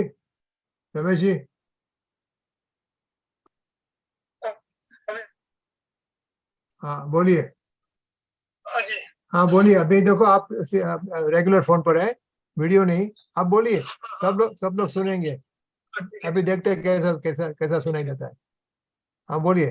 मैं ध्रुव हूँ, मुझे प्रणति नमकर, बनी पूज्य परमात्मा. उसने सारे जग को बताया, परम पूज्य ध्रुव आत्मा.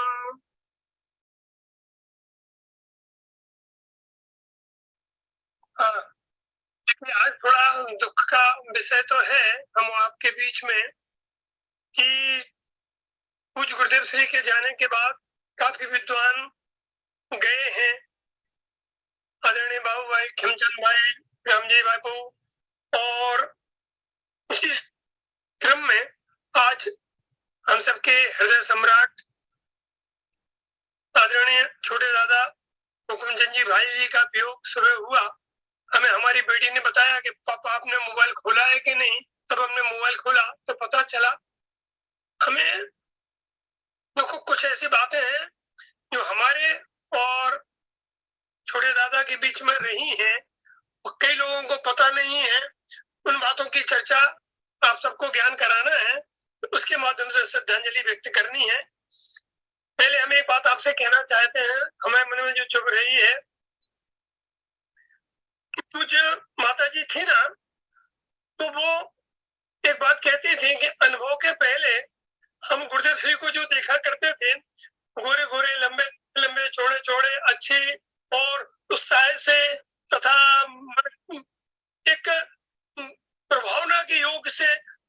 चर्चा करने वाले, संगनाद करने वाले, तत्व के मामले में, लेकिन जब हमें आत्मा का अनुभव हुआ ना, तो पता चला कि ये गुरुदेव है ही नहीं, गुरुदेव तो दूसरे थे। इसी उदाहरण को लेकर के हम सिद्धांत बताना चाहते हैं आप सबके लिए। वास्तव में हुकुमचंद जी भारिल जो हम भाषा, छोपसम ज्ञान और उनके राग, इन तीनों को हुकुमचंद जी भारिल यदि मानते हैं तो हम और आप मिथ्यात्व की पुष्टि करेंगे। एक्चुअली हुकुमचंद जी भारिल तो वो आत्मा थे जिन्होंने अपने लिए आत्मा माना और सारे जग के लिए कि तुम एक आत्मा हो, परमात्मा बनने की ताकत तुम में है, ये बताया। तो हमें भी कम से कम उनकी आत्मा को ही आत्मा माने भारिल जी मानना चाहिए, शरीर, वाणी, मन और राग को नहीं। फिर भी चूंकि विषय ऐसा है कि श्रद्धांजलि जो दी जा रही है वो शरीर, वाणी और राग के निमित्त करके ही दी जा रही है, इसलिए चर्चा थोड़ी उसी के प्रसंग में करेंगे। हम आपको ये बताना चाहते हैं कि 5वां प्रशिक्षण शिविर आगरा में लगा था। हमें तत्व के बारे में जीरो थे, पिताजी ने हमें आगरा शिविर में भेज दिया।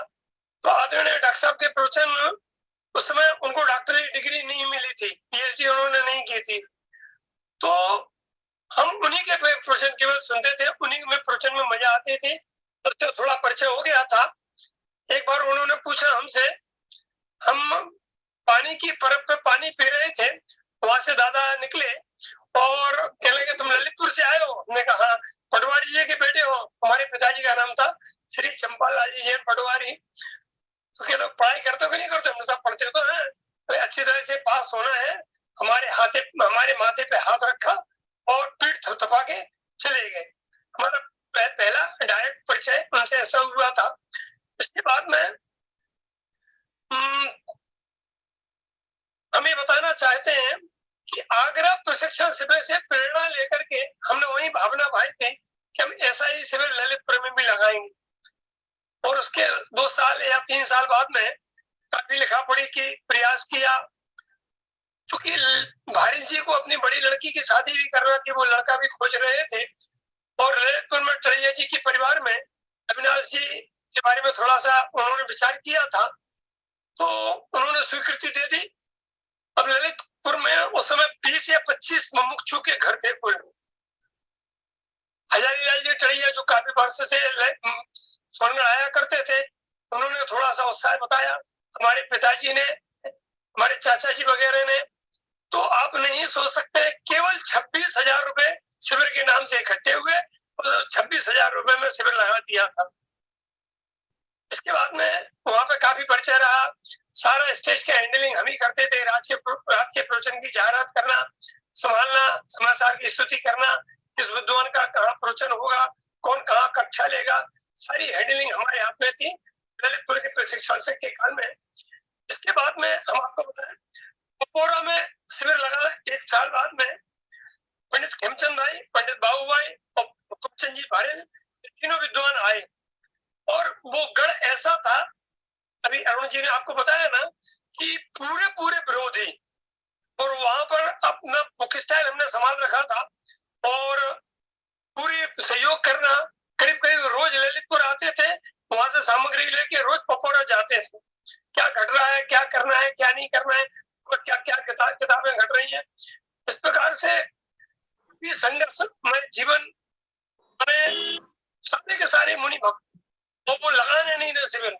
इसके बाद में भी सफलता से शिविर लगा। बाबू भाई जी तो एकदम दमंगी के साथ कृत मिथ्यात्व पर गुरुदेव को गुरु शास्त्र पर खंडन करके तत्व का मंडन किया करते थे।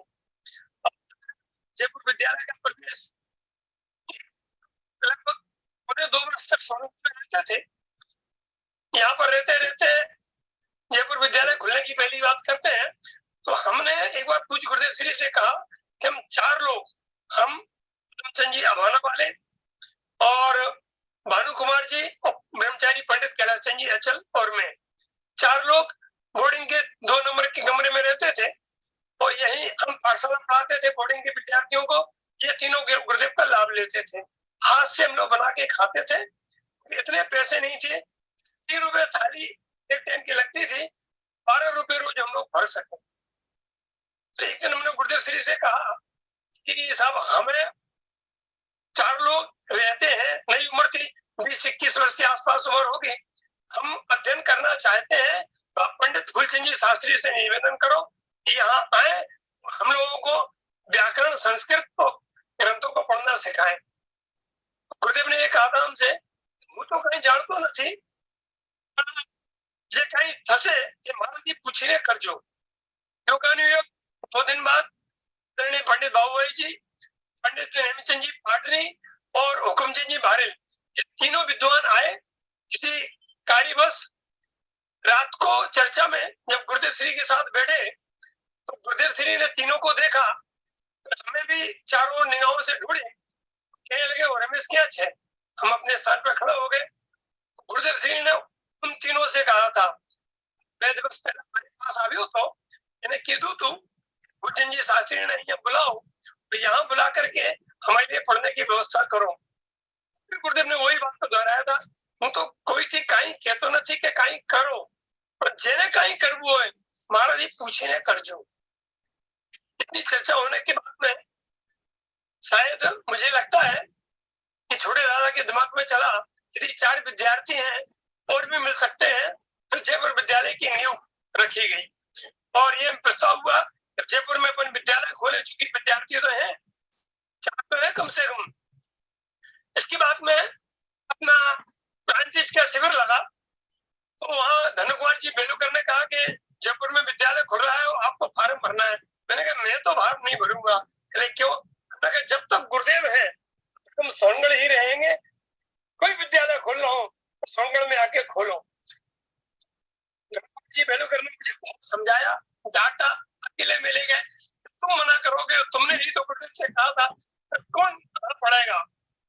आखिरकार उनके दबाव में आके हमने पढ़ी। तो जयपुर विद्यालय में उस समय में करीब 9 विद्यार्थियों का एडमिशन हुआ। और आगे फिर डॉक्टर साहब ने हमें काफी समझाया। और फिर जब विद्यालय खुलने का समय आया तो 1 महीने पहले हमें और पंडित ज्ञानचंद जी बिस्सा वालों को दोनों को जयपुर बुलाया। विद्यालय की पूरी नींव, छोटी से बड़ी चीज, गद्दे, बिस्तर, पलंग वगैरह, रसोइयों का सामान सब खरीद करके पूरे विद्यालय का प्रारंभ किया गया। हम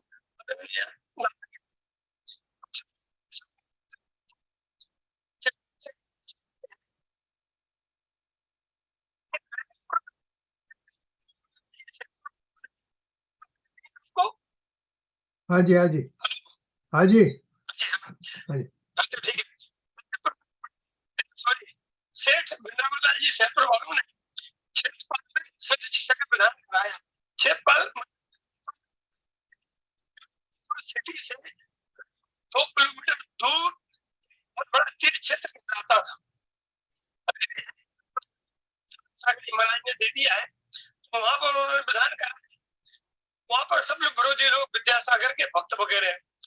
तो जब दादा प्रवचन करने बैठे तो सब लड़कों ने इकट्ठे आगे, विरोधी लोग, पहले विद्यासागर की जय बोलो, इसके बाद प्रवचन शुरू कर सकते हैं आप। या विद्यासागर की जय नहीं बोलेंगे आप प्रवचन शुरू नहीं कर सकते हैं। विडम्बना, हम सबसे सामने बैठे, दादा के प्रवचन करने में धीरे से इशारा किया हमको, हम आके खड़े हुए। हमने कहा दादा एक बात सुने, क्या पूर्व में बहुत से भावलिंगी विद्यासागर नाम के आचार्य मुनि नहीं हो चुके हैं? अपन तो स्मरण करें भावलिंगी पूर्व आचार्यों को, तो उनकी जय बोले। ये लोग क्या समझते हैं, इन्हें समझने दो। क्लियर, ये तो बहुत अच्छा कहा तुमने। दादा ने उस समय विद्यासागर की जय बोली, बाद में हमसे व्यक्तिगत मिले और बेटे हमने तो अपने मन में उनकी जय बोली थी। प्रवचन बहुत अच्छा चला और कुछ लोग पलट भी गए थे उसमें दादा के प्रवचन के बाद में। तो दादा में कला थी जिसके कारण कैसे भी विरोधी समाज हो, अभी अरुण जी ने बताया कि कैसे कैसे जगह पे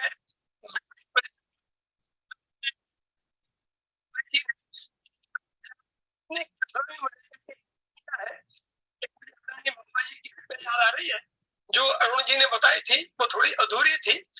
ललितपुर में 10 लक्षण पर्व में जब हम आगरा प्रशिक्षण शिविर से आए थे उसी के बाद तत्काल, क्योंकि मुझे सन संबंध याद नहीं रहता है, बाबूभाई जी दशलक्षण पर मैं ललितपुर आए। तो ललितपुर में एक दिन रात को उनके माथे में दर्द हो रहा था बहुत तेज। तो उन्होंने कहा, तो ताराबेन जो उनकी मिसेस थी वो उठ के बाहर आई और अपने हजारीलाल जी चढ़ैया के छोटे भाई जी उनके बाजू वाले कमरे में सो रहे थे, उनको जगाया, कहा बाबूभाई जी के सर में दर्द हो रहा है। तो उन्होंने बाम उठाई, लेके पहुंचे। बाबूजी जी ने कहा मैं बाम लगाऊंगा नहीं। कहा क्यों? लेप, स्वाद, खाद्य और पेय, ये चारों प्रकार के आहार होते हैं। तो सर में बाम लगाना एक लेप आहार में आता है। हम 24 आहार अर्थात चारों प्रकार के आहार के त्यागी हैं, इसलिए रात को हम बाम भी नहीं लगाएंगे। उसकी चर्चा फिर दिन में पूरे जैन समाज में हुई, तो लोगों में इतनी तारीफ हुई कि अरे ऐसे विद्वान तुमने आज तक नहीं देखे।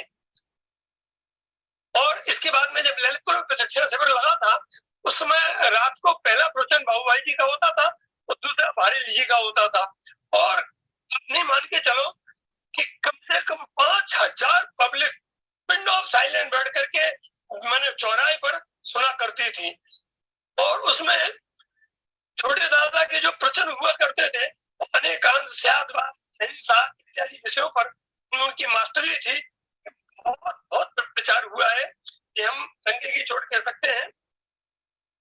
और अभी जैसा हमें बताया गया अभी आपकी मीटिंग में कि पूज्य गुरुदेव श्री ने दादा का नाम कई जगह लिया है। छोटी उम्र है, नानी उम्र है, बहुत बड़े विद्वान है, 10 लाख पर्व की पुस्तक के मैंने बखान करने में तो गुरुदेव चूके ही नहीं थे। एक घटना मुझे बहुत अच्छी तरह से याद आ रही है, बहुत तत्काल की घटना है मैंने अभी, कि बड़वान में पचकल्याण चल रहा था। कुछ गुरुदेव फिर आए थे, उस समय दादा सत्य की खोज नाम की पुस्तक लिख रहे थे, छपी नहीं थी। तो हम भी वहां थे, हमारी ड्यूटी लगाई गई। चूंकि पहले जब तक गुरुदेव उपस्थित रहे, कोई भी पुस्तक कहीं से भी हो, माने सोनगढ़ की जिसपे छाप हो, गुरुदेव श्री को पढ़ाए बिना, उनकी जानकारी के बिना प्रकाशित नहीं हो सकती थी। ये प्रोग्राम बनाया गया कि सत्य की खोज गुरुदेव श्री को सुनाई जाए।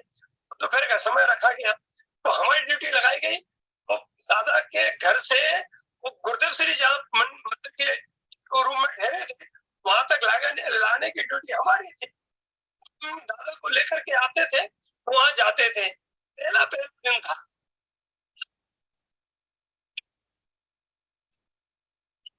से थे, थोड़े से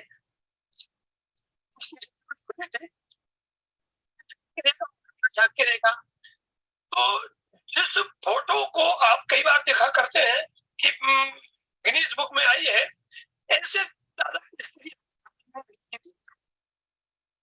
मुंह पे उंगली रख के दादा ने उसे इशारा किया, मत करो। सारों में कहा कि पूज्य गुरुदेव श्री इस समय निर्विकल्प अवस्था में झूल रहे हैं। बिल्कुल ऐसे लगती थी गुरुदेव श्री एब्सेंट है, शरीर अलग, उनका आत्मा अंतर में लीन है।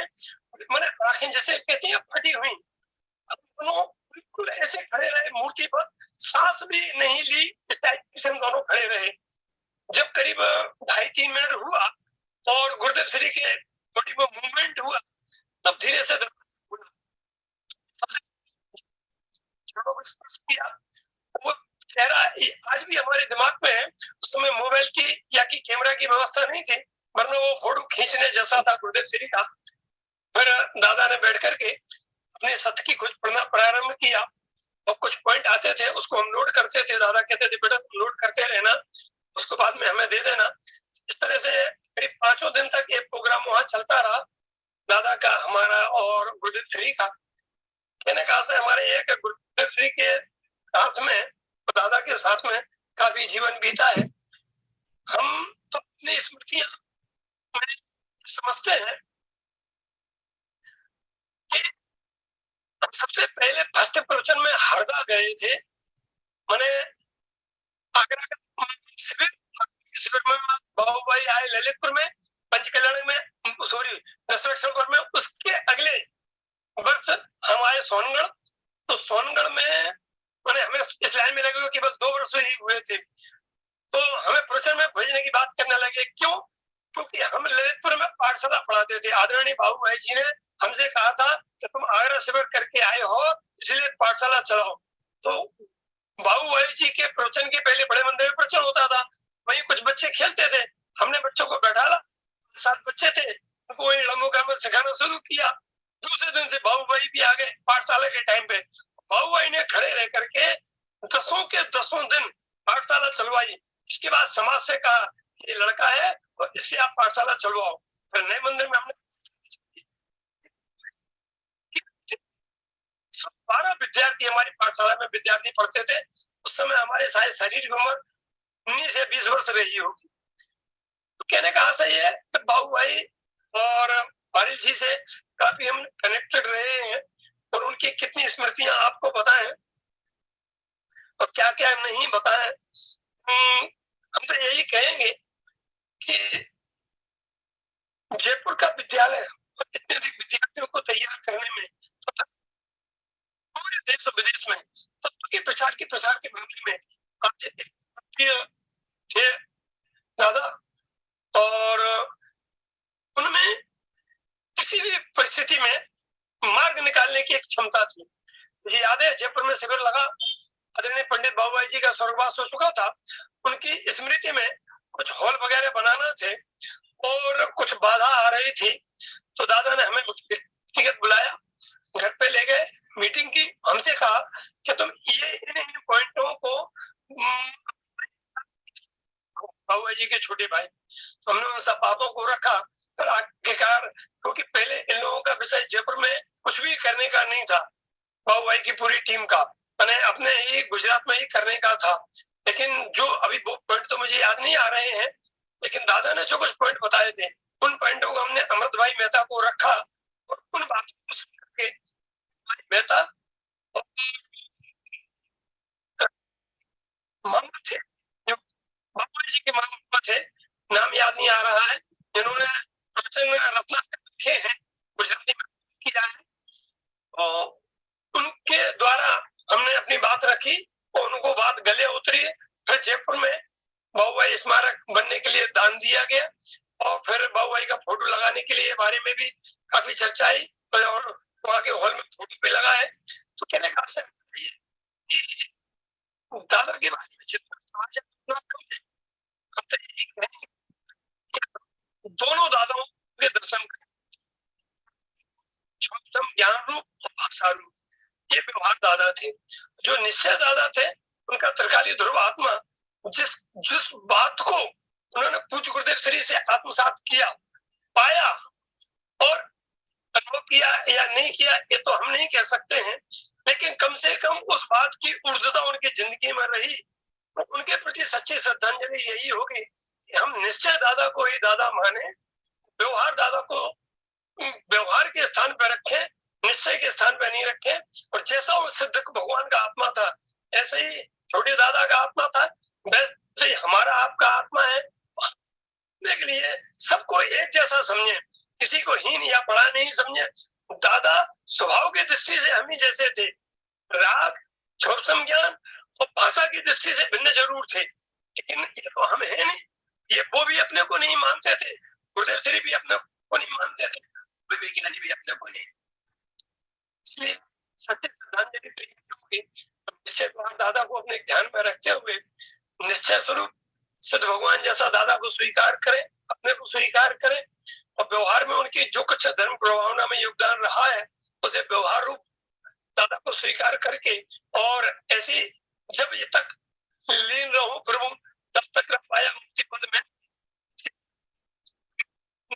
ज्ञान द्वारा भाषा द्वारा हमारा जीवन जाए। जितना समय हमारी आत्मा में न रह सके उतना समय और शेष अन्य जगह समय देने के लिए भावना से हम विराम लेते हैं। इसमें यदि किसी को कुछ पूछना हो तो पूछ सकते हैं। जय जिनेन्द्र। जय जिनेन्द्र रमेश जी, बहुत बढ़िया। अच्छा शांति भाई आप बोलिए। हाँ, वैसे तो मुख्य बिंदु सब आ गए हैं, फिर भी मेरे एक दो कुछ बातें संस्मरण बताने हैं। तो जैसे गुरुदेव श्री, मैं देखो मेरी बैकग्राउंड स्थानकवासी में से, पर मैं बचपन में मैं भी बहुत शास्त्रों में इंटरेस्टेड होता था। पर तो उस बैकग्राउंड से आके मुझे सबसे पहले ये इस धर्म का गुरुदेव श्री जिनको अपन अध्यात्म युग सृष्टा बोलते हैं, उसी प्रकार से भारील जी को अपन ये शास्त्र निर्माण युग के हिंदी में सृष्टा बोल सकते हैं। तो एक प्रकार से उनका इक्वल इम्पोर्टेंट मिलके पेयर अप होके कॉम्प्लीमेंट्री अपन, इसीलिए हम उनकी बुक्स को हमेशा रेफर करते रहते हैं।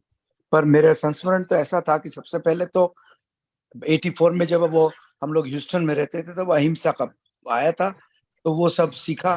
तो जब मुझे 96 में मैं पिट्सबर्ग में रहता था, तब मुझे हमारे वहाँ गांधी जयंती में कुछ अहिंसा था, कोई जैन आदमी वहाँ पे तो मैं ये बताना चाहता हूँ कि वो जनता हिंदू हो चाहे कम जानने वाले हो, पर मेरे दिल में वो छाप पुरुषार्थ सिद्धि उपाय की, हिंसा की राग द्वेष प्रादुर्भाव वाली बात जमी हुई थी। तो उसके बेस पे मैंने सारा पूरा 1 घंटे का डिस्कशन किया, तो मेरे दिल में भी वो स्वरूप बैठा था। और उसके साथ में ये बताना था कि हम बीच में ओहायो फिर वापस पिट्सबर्ग मूव हो गए ह्यूस्टन से, और ये ओहायो तक तो भारील साहब का हमारा परिचय रहता रहा, वो आते रहे हमारे घर हर साल। पर जब बीच में 1-2 साल गैप हो गया और हम पिट्सबर्ग आ गए, तो 93 में पिट्सबर्ग में जैना कन्वेंशन थी, तब हमारा कांटेक्ट नहीं था भारील साहब से। और उन्होंने मंदिर के बाहर वो आए और मुझे देखा, तो बोला, अरे शांति भाई आप यहाँ। तो थोड़ी देर बाद में देखते हैं कि हमारे घर में कार आ गई है और भारील साहब और भाई अपना सारा बोझी बिस्तर लेके आ गए। तो ये उनके वात्सल्य और त्याग का प्रतीक है। त्याग का इसलिए कि वो जिनके यहाँ रुके थे, उस जमाने में होटलों में रुकने का रिवाज नहीं था, लोगों के घर रुकते थे, तो उनको लगा कि यहाँ रहेंगे तो हमारे बराबर पचकान वगैरह जो भी पालना है वो बराबर पल सकेगा। तो ये उनकी उन भावों को भी व्यक्त करता है। और फिर बाकी तो बहुत ज्यादा कहने का है, पर हमारा उनके पूरे परिवार, उनकी 3 जनरेशन से हमारा बहुत क्लोज कांटेक्ट है, और हम सब बच्चों के घर जाते रहते हैं। और अभी बीच में 2-3 साल पहले बम्बई आए थे भारील साहब, तो हम भी उस समय बम्बई में थे, पता चला तो उनकी बेटी के घर गए, तो घंटा भर उन्होंने मेरे साथ में सबको छोड़ के, बाकी लोग बैठे थे, छोड़ के मेरे साथ में आत्मसम्मुख परिणामों के जो मुझे प्रश्न होते थे उनका बहुत अच्छा डिस्कशन करते थे, तो मुझे वो सब याद है। तो पुराने समय में तो उनकी विद्वत्ता पे से हम प्रभावित थे, पिछले 5-10 साल में मैं उनके आत्मसम्मुख परिणामों से प्रभावित हुआ। बस इतना ही शेयर करना। उनको हम क्या श्रद्धांजलि दें, हम इसी उनके मार्ग पे आगे बढ़े और हम भी प्रचार करें, प्रसार करें। जय जी। तो भारील जी ની સાથે I went to LA for the Jhana conference, and at the time I was told not to go, but I said no, I want to go because I want to meet Bharil ji. So I went there. It was my birthday, and I told one of the mumuksus that I would like to meet Bharil ji and I have some questions to ask. And he was so kind, and he said sure. And at that time Sanjeev ji were there too, and then I have 10 minutes. I talked to him and I asked him सम्यक्त्व और सब उसके, मैं तो श्वेतांबरी हूँ ये, तो उन्होंने बोला क्या हो गया, आपको नहीं होगा तो किसको होगा, सबको होगा, हम लोग सब मुमुक्षु हैं, वो मिलने वाला ही है। जय जिनेन्द्र। જય જીનેન્દ્ર બધાને. ભારેલજી માટે ખાલી હું એટલું જ કહીશ કે ભારેલજી રજનીભાઈને લીધે વોશિંગ્ટનમાં ઘણી વખત આવતા હતા, પરંતુ 25 વર્ષ ઓલમોસ્ટ, પરંતુ મારો એમને સાંભળવાનો બહુ ઓછો થતો હતો. પણ whenever રાજધાની ટેમ્પલ અહીંયા વર્જિનિયામાં તો સાંજે તો I used to go because of the kids I could not go. અને પછી couple of times he came to our home also for lunch or dinner. So એટલો મારો એમની જોડે ત્યારે જ્યારે ઘરે હોય ત્યારે જે પર્સનલ આપણી વાત થાય એના પરથી આઈ ગેઇન લોટ ઓફ થિંગ્સ. અને એ જ સુધાબેન કહેતા હતા કે આપણે શ્વેતાંબરમાંથી આવીએ એટલે ઘણા સવાલ પણ હોય.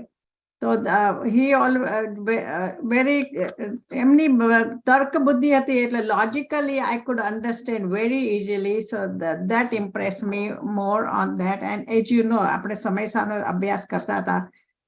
વી use to follow the Samayasara અનુશીલન. સમ ઓફ ધ ક્વેશ્ચન આપણને ખબર ના પડે તો એના વધારે હું ટાઈમ નથી લેતી, પણ એટલી જ કહીશ કે એ જે માર્ગ પર ગયા છે હવે સંજીવજી ને આટલા હવે એના ભારેલજી ગયા છે, ધર્મેન્દ્ર ગયા, તો આના પરથી હવે આપણી પાસે ટાઈમ બહુ ઓછો છે. તો આ જેટલો ટાઈમ છે એટલા ટાઈમમાં હવે આપણે આપણું કામ કરી લઈએ તો આપણે એમની સાચી શ્રદ્ધાંજલિ આપી કહેવાશે, નહીં તો નહીં.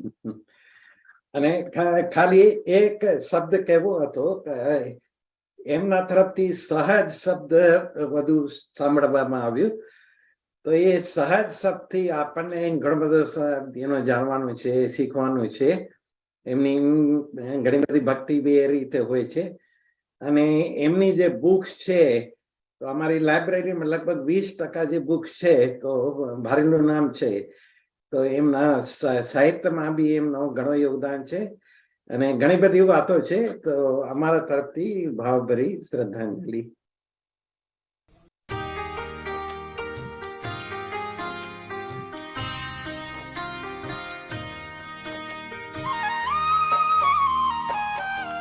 नहीं है जिसमें कोई तनाव, नहीं है जिसमें कोई विकल्प, नहीं है जिसमें कोई दोष, नहीं है कोई भी आक्रोश. सहजता जीवन का उल्लास, सहजता निर्विकल्प आनंद, सहजता श्वास और उच्छ्वास, सहजता ही है परमानंद.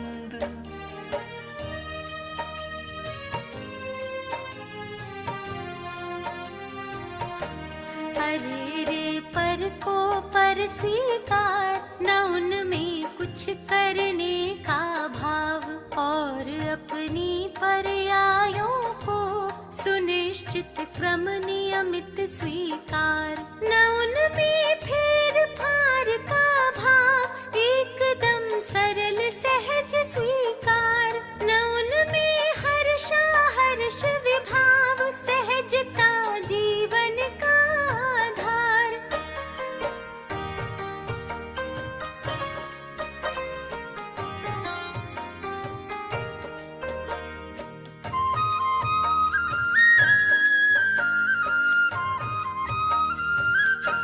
सहजता जीवन का आधार, वस्तु का सम्यक रूप निहार. जगत का सहज परिणमन देख, होए बस उसे सहज स्वीकार. सहजता जीवन का एक लक्ष्य, सहज जीवन ही हो स्वीकार. और जीवन का परम पवित्र ज्ञान दर्शन का हो व्यापार.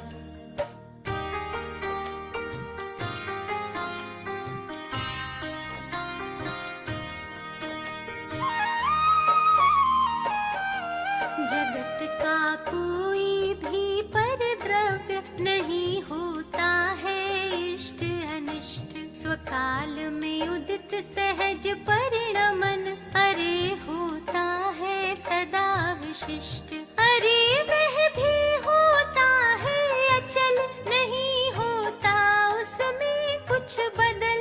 सभी सम्यक ज्ञानी जन को अरे स्वीकृत होता है सहज.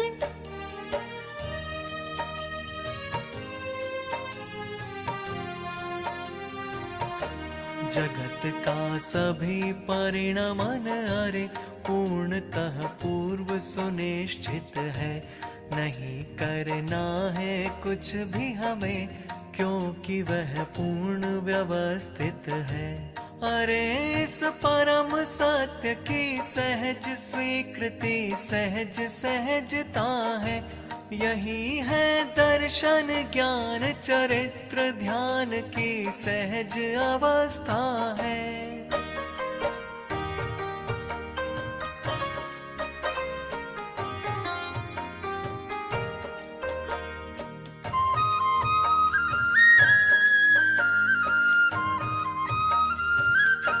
ध्यान की सहज अवस्था है, ज्ञान की गौरव गरिमा है। अरे रे जीवन का आनंद, आत्म की अद्भुत महिमा है। सहजता सहज धर्म का मर्म, धर्म सरिता की तरल तरंग। संत साधर्मी का सत्संग, धर्म काया का उत्तम अंग।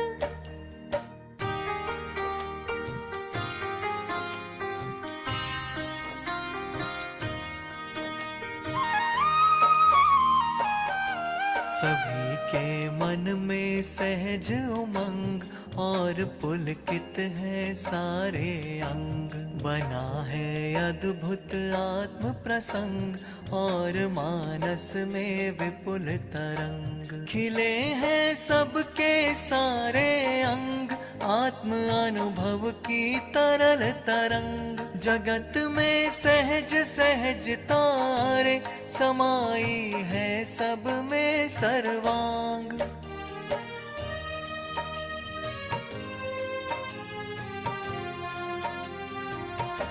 सहजता सब द्रव्यों का धर्म, सहजता का न कहीं अभाव। सहजता ना छोड़े कोई द्रव्य, सभी के अपने अपने भाव। सभी स्वाधीन सहज परिणमे, सहजता जीवन का आधार। सहजता की सामर्थ्य अपार, अरे महिमा है अपरंपार।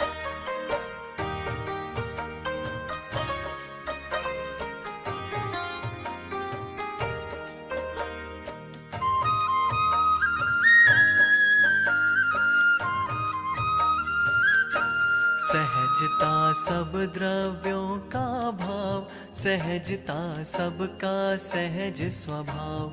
किसी का हम पर कोई न भार, सभी हैं अपने जिम्मेवार। स्वयं के परिवर्तन का भार नहीं है हम पर, हम निर्भर। सहजता का सम्यक स्वीकार करे हम सबका बेड़ा पार।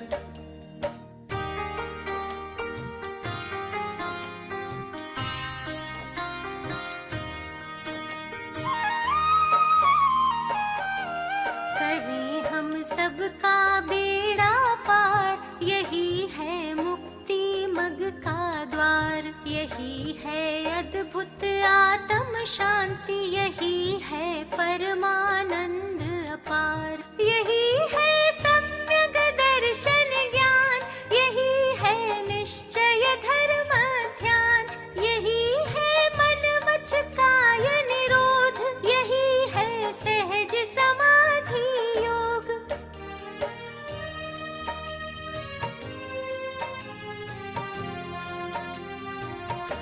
सहज जीवन है सहज समाधि, न जिसमें आदि व्याधि उपाधि। समाधि है सुखमय जीवन, मरण का उससे क्या संबंध। समाधिमय जीवन में देहांत, सुनिश्चित क्रम नियमित अनुसार। यदि हो जावे तो उसको कहा जाता है समाधि मरण।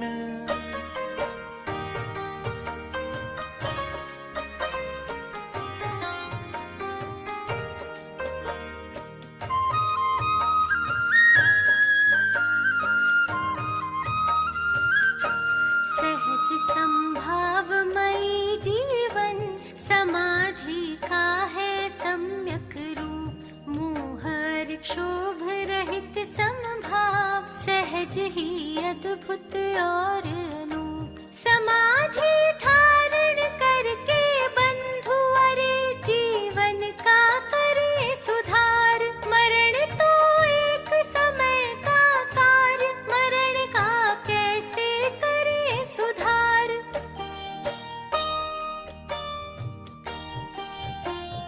अरे सहजता जीवन का सर्वांग सत्य है, सबका सब कुछ निश्चित है, यह महासत्य है।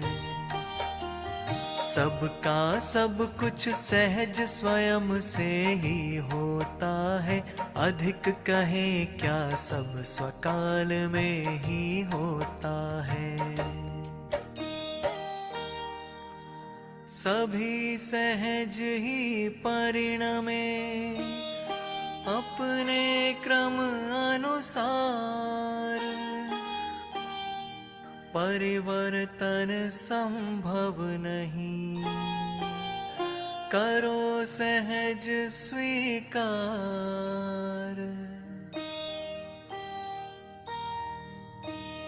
करो सहज स्वीकार, चित्त को ना भरमावो, सहज भाव से अपने आत्म में आ जाओ। अपने को तो अपना आत्म परम शरण है, मुक्ति मार्ग में श्रेष्ठ कार्य आत्म अनुभव है।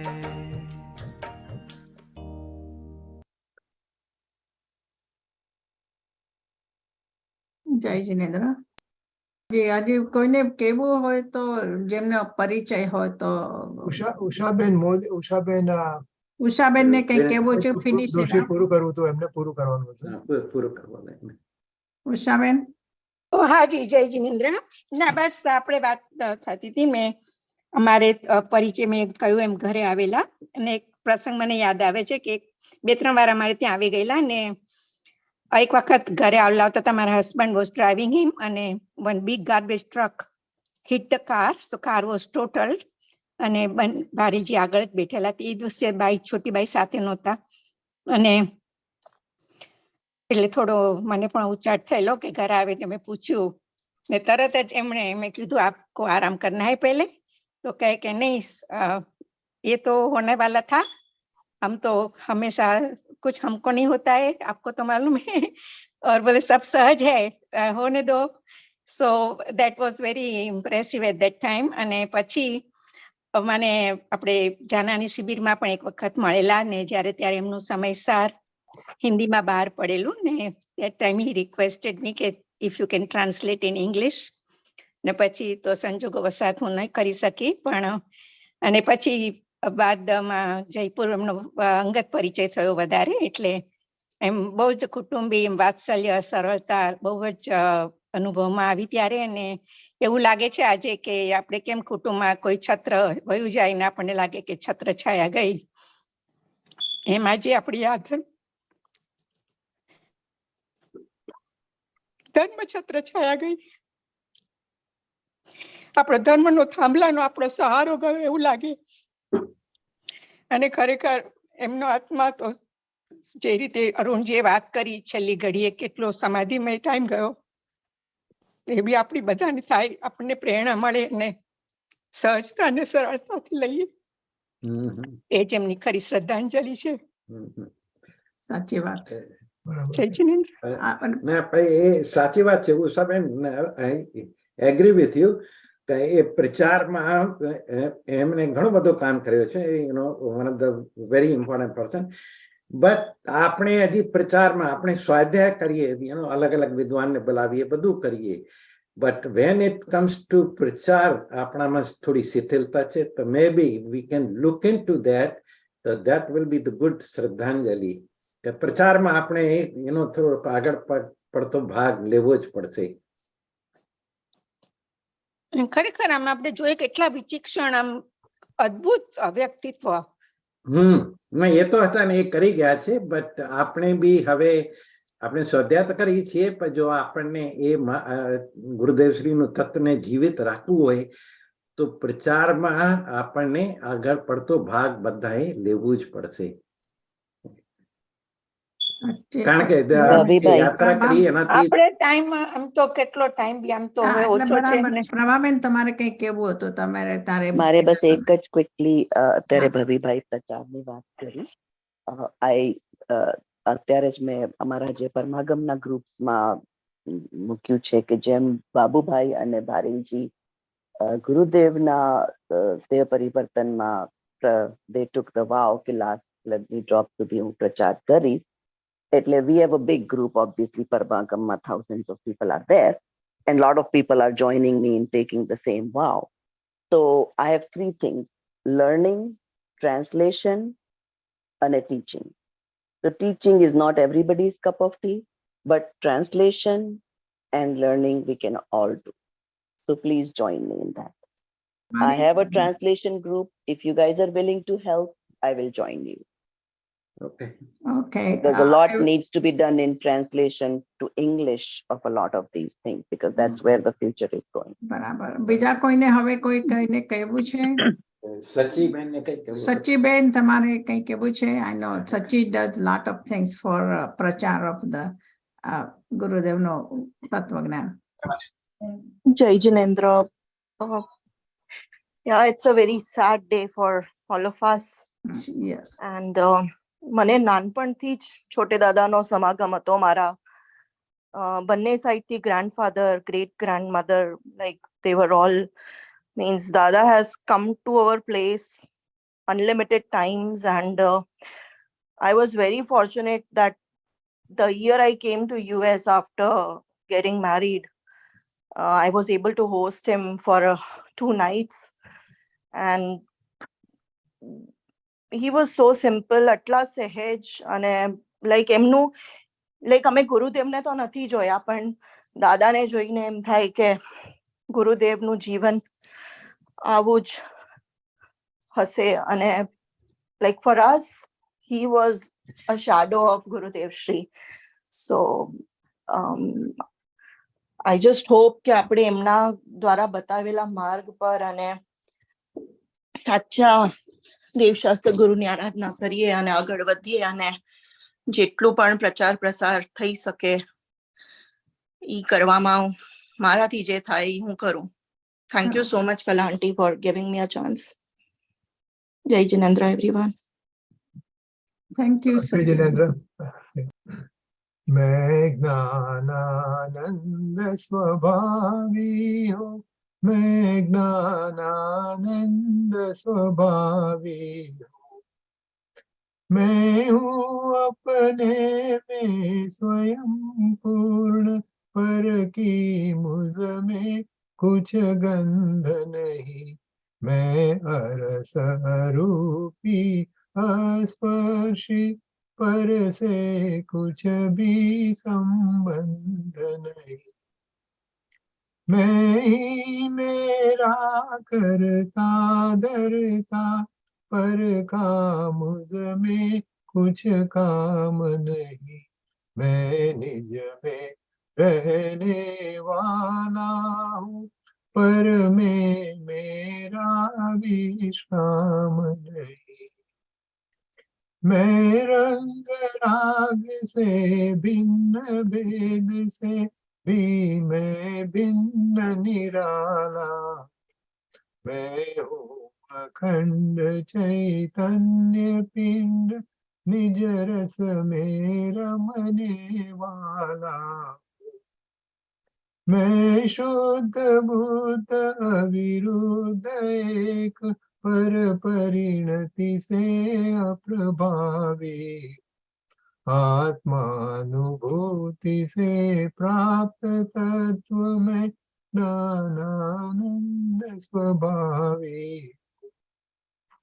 मैं ज्ञानानंद स्वभावी हूँ, मैं ज्ञानानंद स्वभावी. जय जिनेन्द्र. જય જિનેન્દ્ર.